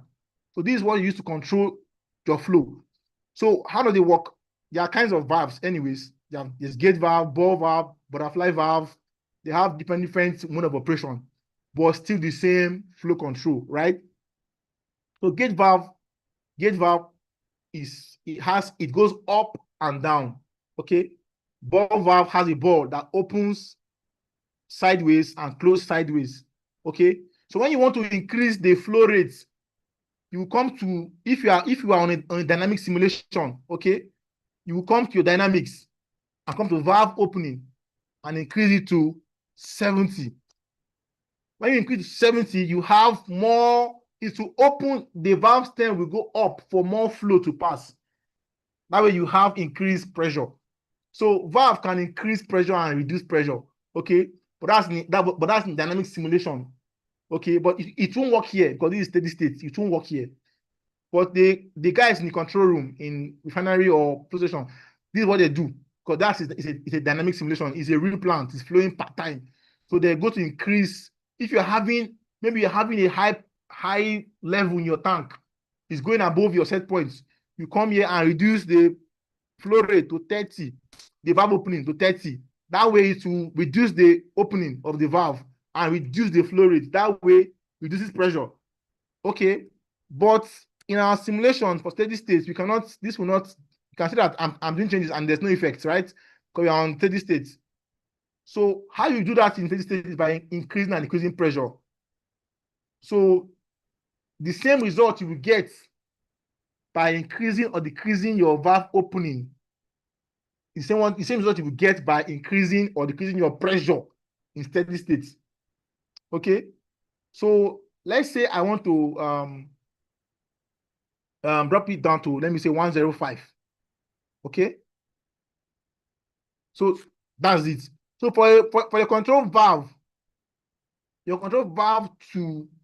to be converged on ASPEN HYSYS, it has to have a delta P, change in pressure. Okay, and in steady state, like I said, in steady states, control valves is used basically to reduce pressure. For steady states, to reduce pressure. Okay, if you increase pressure now, let's say you go and put 111 now. See what it's telling you? Pressure increase across valve. So you cannot have pressure increase across the valve. Okay, the pressure will always decrease across a valve. Because you know why? A valve is like an obstruction to flow. Like what you can see here. You have this pipe A, this pipe B. You are putting a valve here now. You are causing a obstruction and there will be this friction, and that will reduce the valve pressure. So there's no way this thing can go from here to here and have the same pressure. It's not possible. Because by virtue of the mechanical fittings in this valve, they will cause a delay that will bring down the pressure. So when you are doing simulation, you must always put a pressure differential. If I put 110 here, maintain the same pressure, it's not realistic. You cannot have a stream go through a valve and go at the same pressure. It's not possible. Okay, you cannot go through here and here at the same pressure. There must be a loss in pressure. So the idea is only 1 psi. Might be 0.5 psi delta P, might be 0.7, but at least 1.0. So if you decrease the pressure, if we're in dynamic state now, for example, and I put 20% valve opening, this will change automatically to maybe 100 to maybe 101. Okay, because the valve opening affects the pressure, right? So I'm trying to merge the whole thing together. I think if I'm not clear, please, you guys should let me know. But I hope I'm doing justice to this, because there's a lot of knowledge I'm trying to dish out. So let's have a 1 psi pressure drop across the gate valve, 109. Okay, lose pressure. Okay. You can change your valve look. You go on it, click on it, right click, and go on change icon. Okay. You can make your valve look like this, like an ESD. Okay. ESD means emergency shutdown valve. ESD valve. Okay, this is how it looks like that. Can make it look like this, like a ball valve or like a control valve. So this is how control valve looks like. If you are very familiar with P&IDs, okay, click on it and click on OK. That's changed. Okay, you can also change that for the pump. I think pump has that icon too. Can make your pump look like this or like this or like this. So everybody have their own. You can change the icon to suit what you want it to look like. So let's bring it here. Let's make it look a little bit finer. So this is our tank. So want to feed this tank with this product, right? So let's open the tank. This is simple. Tank is always simple to do. So HWA star. So you know that tank always have what we call breathing loss. Okay, you hardly have a tank that is closed, that is sealed. Okay, there's always good to give space for vapor, because even your carbonated drinks, even your bottled water, there's always a space, right? You see that space there, they keep it's for vapor. You get the point, because if you assume that your liquid is purely vapor, it might not be true in real cases. Okay, it's only in school that we say pure liquid, but in real life you still have some entrapped vapor in the liquid. So when you are going to put any liquid in any container, always keep space for vapor, because they will always sit at the top by virtue of density. So tanks always have what we call a vapor outlet. Okay, so if you have let's look at the tank. Let's find a tank online. Picture of a tank. Storage tank. They are showing me military tank. Light war, light fight. Okay, this is a tank. I wanted to show me the top of the tank of the top of the storage tank. Let's see if they will show us. It's not what I want. But anyways, let's continue. Any tank you see, you always see, if you see a tank, you always, for those that have had maybe your IT or something, or maybe if you're working, there's always a place for vent, to call it vent to atmosphere, VTA. Okay. So if you have a vapor recovery unit, you can connect that vent from the tank to your VRU unit, where you can recover the vapor for any other thing. So let's say that our tank is not having we don't have a VRU, VTA, vent to atmosphere. Okay. And our liquid outlet, let's call it liquid out. Liquid out. So that's it for tank. Tank doesn't have any problem. The storage, okay.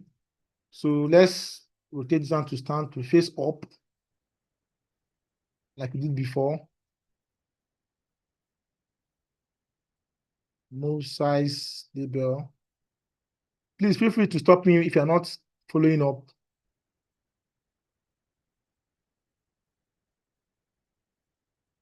Okay. So always ensure that your model is not jam-packed. Make it look beautiful, please. We are losing members. Just 19 left. I have a question. Let me check. What's the question? A tank is protected for overpressure and vacuum. Thank you. So if you are controlling liquid level in your separator to your pump, it is wise to put level controller valve downstream of your pump to prevent vapor lock and cavitation. Okay, yeah, that's a good observation. So you always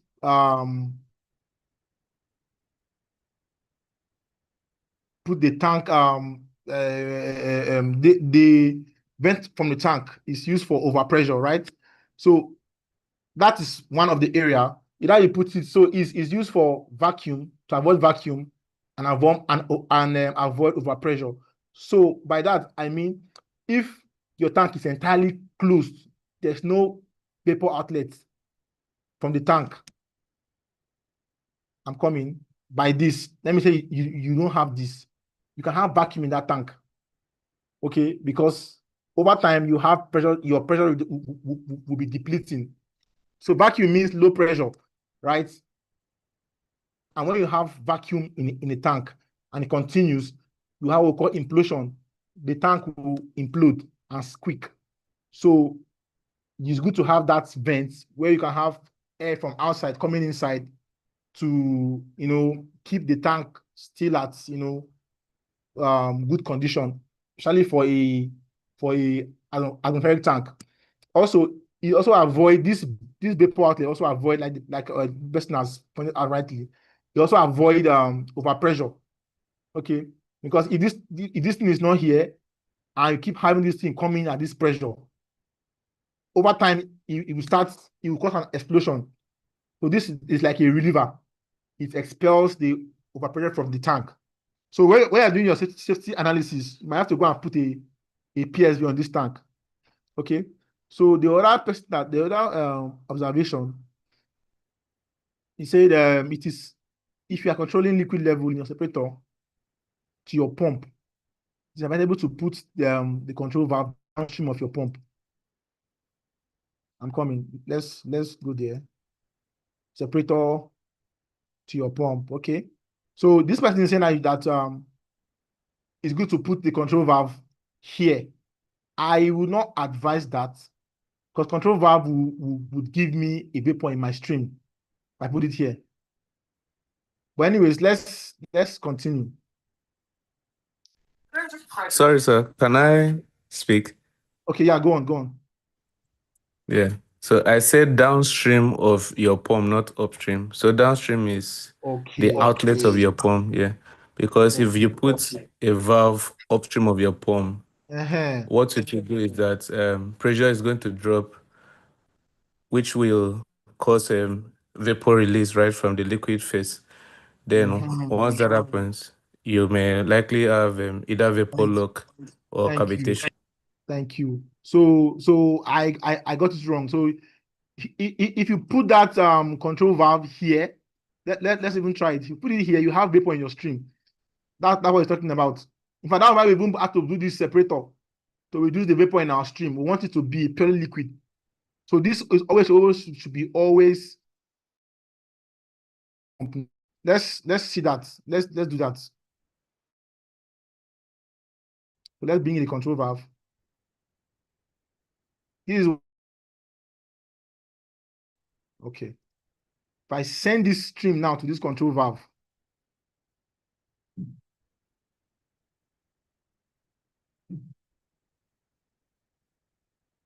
and I have a, let me say 14.6. If I have that,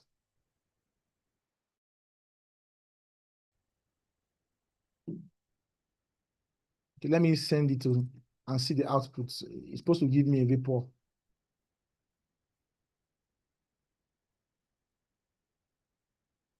Okay, I'm coming.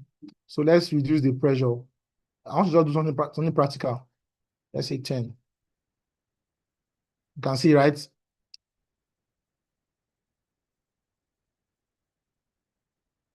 I'm having a percentage of vapor in the pump inlet.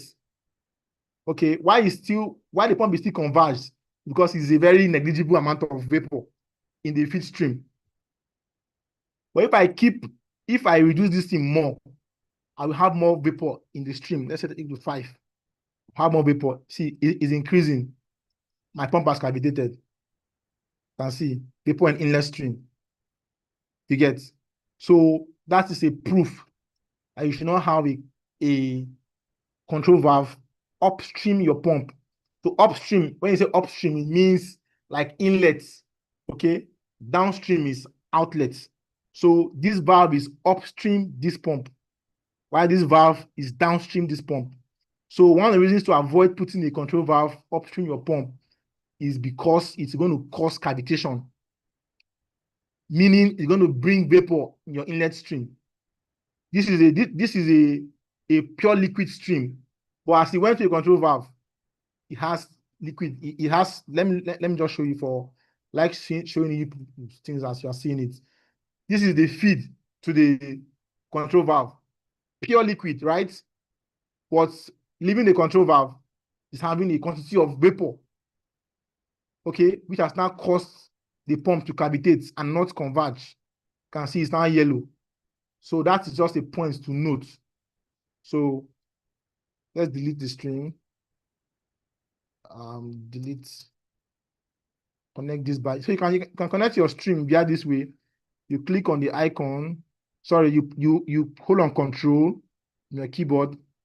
Come here and click on it, and then you drag and you drop. Okay. Well, that one is difficult. Just open it and define it from your design. Okay, using this part. Okay, it's more straightforward that way. So now we have this, our liquid now out of the tank. Okay. So we can put a control valve here to regulate the flow from the tank. Okay. So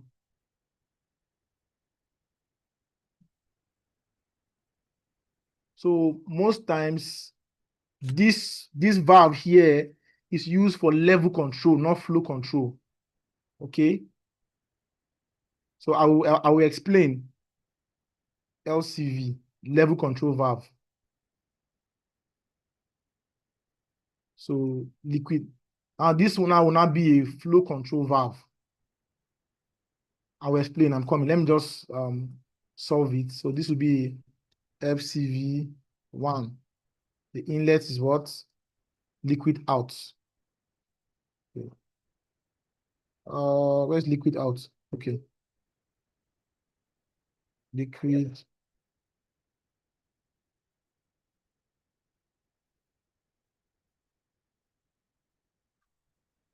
Liquid out. So there will be a pressure loss automatically. Let's say 108. Okay. So this will now be working as a flow control valve. So this is why I changed the word to FCV and LCV. So flow control valve controls flow, right? Like we said, while LCV controls level. So you know that this tank is receiving water from this pump, right? And is going out from this place. So in the facility, the panel operator is controlling this process. There's always a set point for every tank, a level that water should not rise up to. Because if you have this water rise up to a particular level, you start going out, start pouring out, start having your tank flooded, start pouring out. So we want to contain the liquid in the tank. It should remain. So, and how do you maintain that level? You use a level control valve. So that's what this functions. So when you are having this, let's open it. You go to dynamics. You see liquid percentage level. Okay. If you're on dynamics, you can be able to increase and decrease this, but here it will not have any impact because you're on steady state. Even here, you can see it here, 50%. So that tank should always be at that percentage level. When it begins to go above the percentage level, this valve will shut in and reduce the flow so that this valve it adjusts.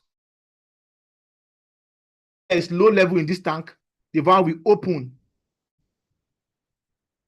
The valve will open for more fluid or more flow to go through. When the level is going very high above the set point, the valve will shut in to restrict flow. So this is a level control valve. Right? This is now a FCV to control the flow leaving the tank. So most times these two are always in communication. Okay. So when I increase my flow rates, okay, when I increase the flow leaving the tank will begin to reduce in level, right? When now it begin to reduce in level, this guy will open, this LCV will open for more fluid to flow and maintain that tank level, because if the level of the tank goes very low, it can also cause issues. We call it low alarm. Okay, so because this our tank has alarm system, there's low alarm, there's low alarm, there's high alarm, and there's high alarm. So what governs this thing is the set point. So if that tank was designed to operate at, let's say, 40%, if you're going to around 10%, that's low. You have to increase this volume, increase this valve to let in more fluid come in to hit up the set point. When it gets to go very high, you have to. So these two valves work in communication. When I reduce the flow leaving the tank, that means I'm not having tank build up. So this has to now shut down.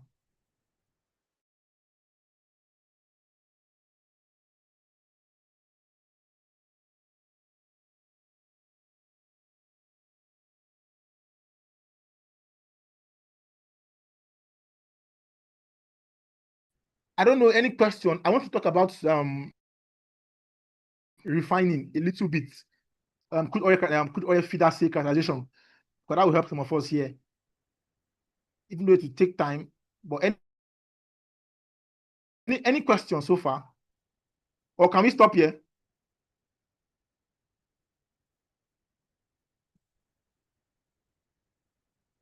No question. Okay, let me do a pipe sizing. Let me bring in the pipe. Sorry, am I still audible? Just to confirm. Yes, loud and Yes, sir, clear. you can hear, you can hear. Okay, thank you. Okay, so let me do a little of pipe sizing. At least we have. So let me bring in a pipe. So because you might need to send your know how to use a pipe on Aspen ICs. Hello. Okay. So let's convert the pipe on Aspen ICs. We open the pipe. It's a pipe segment, right? So the inlet of the pipe is say what? It requires a feed stream. So let's put the liquid outlet inlet, sorry, and let's call it let's call it fluid one. Fluid one, yes. Pipe. So normally you need an energy stream for a pipe. That's because how will I put it? Let's just continue. I can't really get my thoughts right now. Let's continue. E2. But it's what is very needed. We'll get to that. So say it's no segments added. So for a pipe to convert, you have to define a pipe segment for that pipe. That means telling ISIS what kind of pipe is it. Is it a 2-inch pipe? Is it a 3-inch pipe? Is it a 4-inch pipe? And the kilometers that the pipe will travel. Okay, so you go to your rating, I believe. Yes, rating. Go to rating, under sizing, click on append segments. Okay, that means you adding, like you want to add a pipe segment, right? Click on it. Okay, so that's key. So you have to specify some basic things. So basically what you need to specify is the pipe length and diameter. Okay, if you have other things you can put. You have the pipe elevation, you can put. If you have the material, you can put. If you have the roughness, you can put. Okay, but you need to put at least the pipe length or equivalent length, and then the pipe size. So let's say the pipe is traveling for 100 kilometers. Okay. All right. And if the pipe is going horizontally, okay, there's no elevation change, it's 0. Okay. If the pipe is going to go vertical, okay, then you have to make it 1. Okay. So the way you do is that you multiply the okay, see what I mean? I'm coming. So now you have a pipe now, right? And is going vertically over, let's say, 2 kilometers vertically, right? You come here and put 2 kilometers vertically, right? So this tells ISIS that, okay, my pipe is going vertically up to 2 kilometers, okay? But it's a 100-kilometer pipe. So that's just about that. Then for you to specify, if you have you can put the roughness. This is a default value. So let's click on that diameter. Just double click on it to bring you here. Okay. So what's the pipe schedule? So the pipe schedule talks about the pipe pressure rating. So different pipes can handle different kind of pressure. So a pipe with a schedule 40 can handle, I think, up to about, if I'm not, I can't get my values right, but I think about 60 psi or something. While an 80 schedule pipe can handle a higher pressure. So a higher pressure stream require a higher schedule pipe. If not, that pipe will scatter. Okay, so you have to know what kind of there's a table, ASME table, that you can see your operating pressure will determine the schedule of pipe to use. Let's use a schedule 80 pipe. Okay, so what is your diameter? Okay, let's say it's a 4-inch pipe. Okay, 4-inch pipe. So you know the way it works, you have what we call ID and OD. ID is your internal diameter. So that's actually where the fluid is passing. Okay.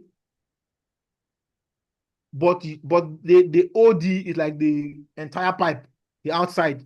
So there's always a space between the ID and the OD. Okay. So, but when you just say not diameter, it's around like basically the pipe size. Okay. When you're going to buy it, and buying a 4-inch pipe doesn't mean that the pipe, the fluid space in the pipe is 4-inch. You can see that the inner diameter of the pipe is 3.8, right? But the OD now is 4.5. So basically, that's just about that. I can't say much on that. So when you have done that, you have specified your diameter, that's your pipe size, your equipment and everything. You go to your heat transfer. So now you have to specify the you go to segments, heat HTC. This means heat transfer coefficient. So you have to specify if it has a pipe wall, an insulation, and all that. And then your temperature of the ambient. So in Nigeria, we always operate at 75 room temperature, right? No, 1 degree Celsius. So when you do that, if you have a pipe wall, you can click on pipe wall. If it has a inner HCC, click on it, and insulation. It might not work. Okay, you might have to remove the insulation and put your outer HCC. But in this case, it's not solving. So let's remove that. I'm coming. Let's specify it. So this is going on air. It's not buried. So if your pipe is buried, you put it on ground, right? If it's on water, put it on water. If it's on air, put it on air. Okay. So it's not solving. I don't know why. Let's remove the pipe wall and let's see.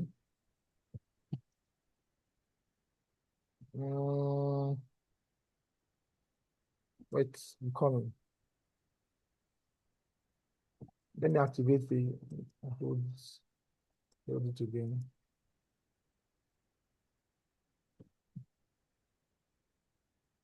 So another guide you can check is to go to your message tab. You can see my message tab. So sometimes you might do a simulation and then it's not solved. You have to use it as a guide. It said negative pressure calculated on increments in pipe segments. So I'm having a negative pressure. That's why it's not solving. Negative pressure. Maybe Mr. Fasting, because sorry, sir. The time is yeah. actually up. If you can Okay, so please let's say the next give 5 us a minutes. preview. Thank you, sir. Yeah, 5 minutes we should run. Let's solve this pipe. So I'm having negative pressure in my pipe. So let me reduce the elevation. Let's say 100 feet.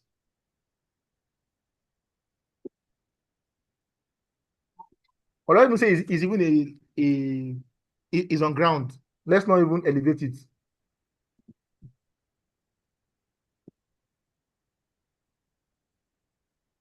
You can see, right? That's converged. Okay.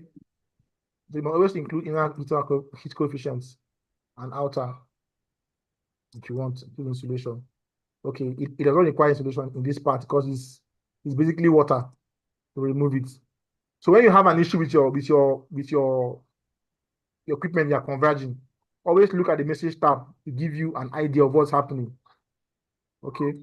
So now I was able to reduce the elevation change. So let's see how we can still have an elevation and still convert this pipe. Let's say 1 kilometer elevation. Okay, it's not allowing for that. So we have to reduce the elevation then. So let's say 100, 100 feet, sorry.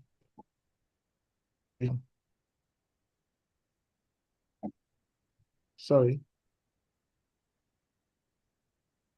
Let's say 50, doesn't work for 100. Let's say 50 and see, okay. So he said pipe segment, pressure drop for segment 1, increments of inlet pressure. So basically what it's telling us that if we are having an elevation in this pipe, it's giving us a pressure differential that's not making sense for this simulation. So you might need to like play around with this stuff when you're simulating, because the way this software is designed is to actually mimic real life condition.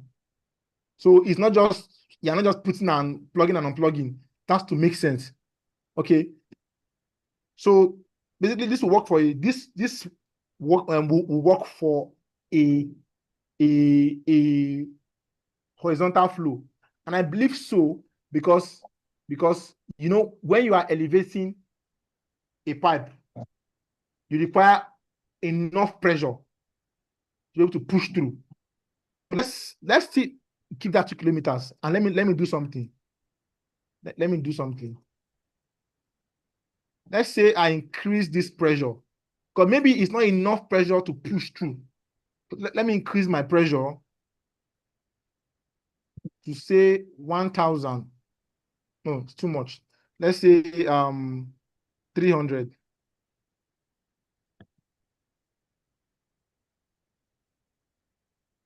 Okay, it's still not able to go through, right? Okay, no. The change didn't happen here. Sorry, guys. I know that some of you are following up. So, you know, I increased the pressure from here to 300. But remember, I set my control valve to 109.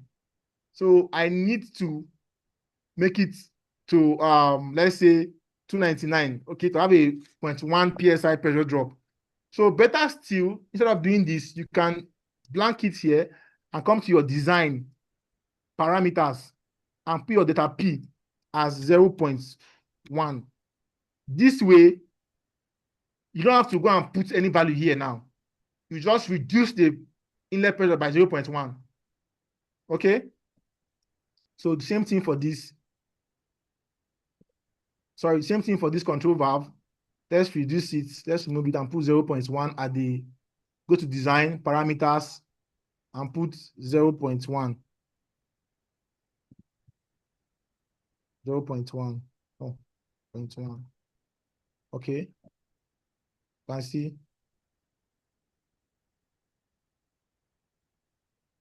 So I'm having 299.8. So, but it's still having negative pressure, right? So let me increase the pressure and see the outlet condition. So because that's the idea of simulation. You keep trying, okay? You keep trying. It's only when you are doing an as built, you are trying to model everything that has been already done. But this now we are trying to create our own process. So let's do what works for us. Let's increase the pressure and see the performance. 500. Still not converged. Okay. That means it will not go above this. So that means it's not an issue of pressure. So what possibly can be the challenge why it's not converging our pipe? Because I still want that pump to have that elevation. I still want that elevation. So what should I do to make it still converge? Still solve. Let's go here. So I've reduced the top to 100. So let's see. Let's look at. Anyways, this now I'm doing now what we call troubleshooting in process simulation. Troubleshooting. Okay, we are trying to see what can work. So it requires experience, knowledge, and trial and error sometimes. So the more experience you gain, is the more accurate you can be when you are doing your simulation. So I think we can just let's remove the elevation and make it 0, so we can solve the pipe. But later on, if for those who are very inquisitive, you can look at this and see how you can have that elevation and still convert this pipe. It's a let's call it the assignment that I will not mark.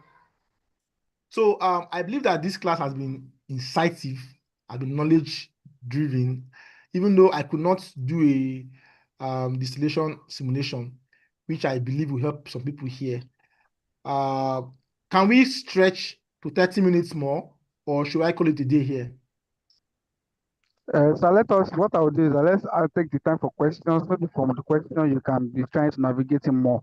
So please, let's just appreciate our guest. Let's appreciate our facilitator, Mr. Franklin. You can just put an emoji, love emoji, or a kind of congratulations emoji. Let's appreciate him, people in the house. So if you have a question, while that one is going on, if you have a question, please quickly ask so that Mr. Franklin can quickly, yeah.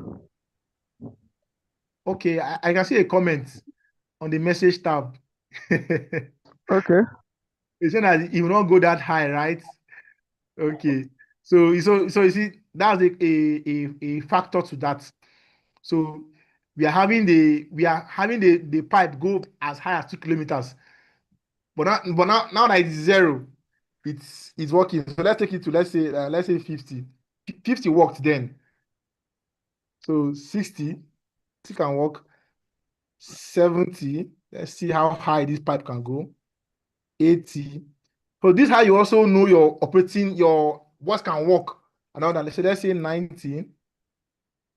Okay, let's say 100. Okay, let's say 120. So okay, let's say 300. Okay, you can see that at higher elevation, it is not going to converge. All right, so we might need to reduce. So this is how you know your envelope, your high, and low, and all that. So thank you for the observation. Michael, what's that person's name? Let me note your name. Kachi Ngbeji. Thank you. That was very helpful. So let's bring it to within acceptable elevation. Thank you. So go on with the questions and everything. Do you have anybody who has a question to ask our facilitator today? Anyone having a question?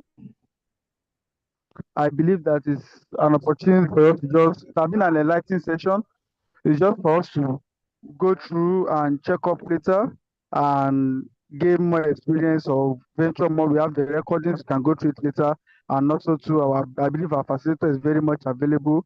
You can reach out to him on LinkedIn, Franklin Fidelis, to give you more insight about this. So if there's no, we go to our next agenda. Mr. Franklin Fidelis, we appreciate you so much. Let's go to our closing remark. If Malio Sunday is around, Malio Sunday, if you're on the group, please give us our closing remark. Okay. Hello, good evening. Can you hear me? Good evening. You can please go ahead. Okay.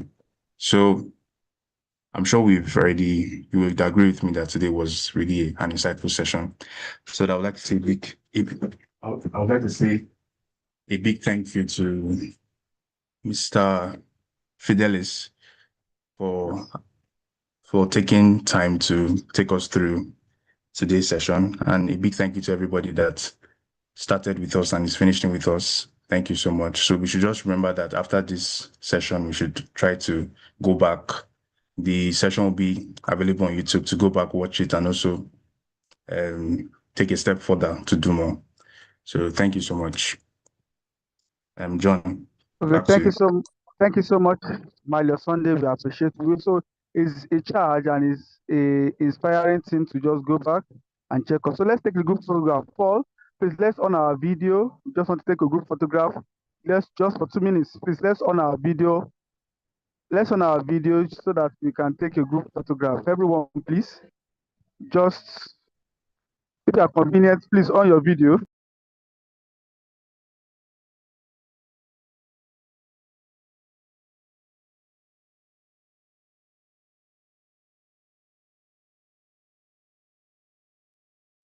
Confirm you can.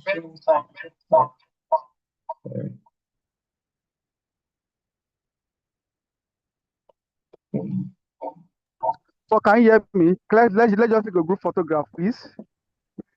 Well, I don't know if you can hear me. Yes, I can hear you. Can you hear me? Yes, I can hear. Please, let's on our video. I think majority have on their videos. Please, let's just take the photograph. When you are okay, please let me know. Okay, I'm taking. Okay. AK Kenna, your finger is above your camera. All right.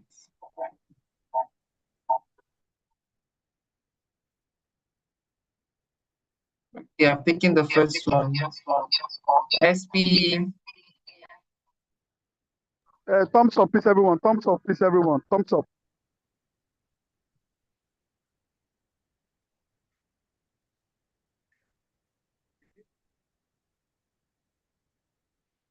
All right.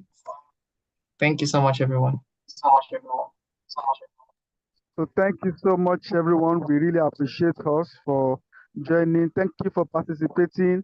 And I believe that as we go more to the search for technical knowledge in the oil and gas industry. Please, hello? Please, Hello. hello? Hello? Hello? Mr. Franklin, can we have your contact?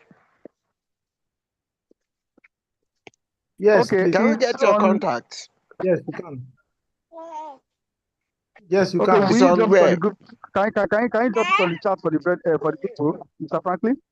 All right. Okay, we do that. And also it's on LinkedIn, Franklin Fidelis. Yeah. Okay, Franklin Thank you so much, Fidelis. everyone, Okay. for participating. We appreciate us.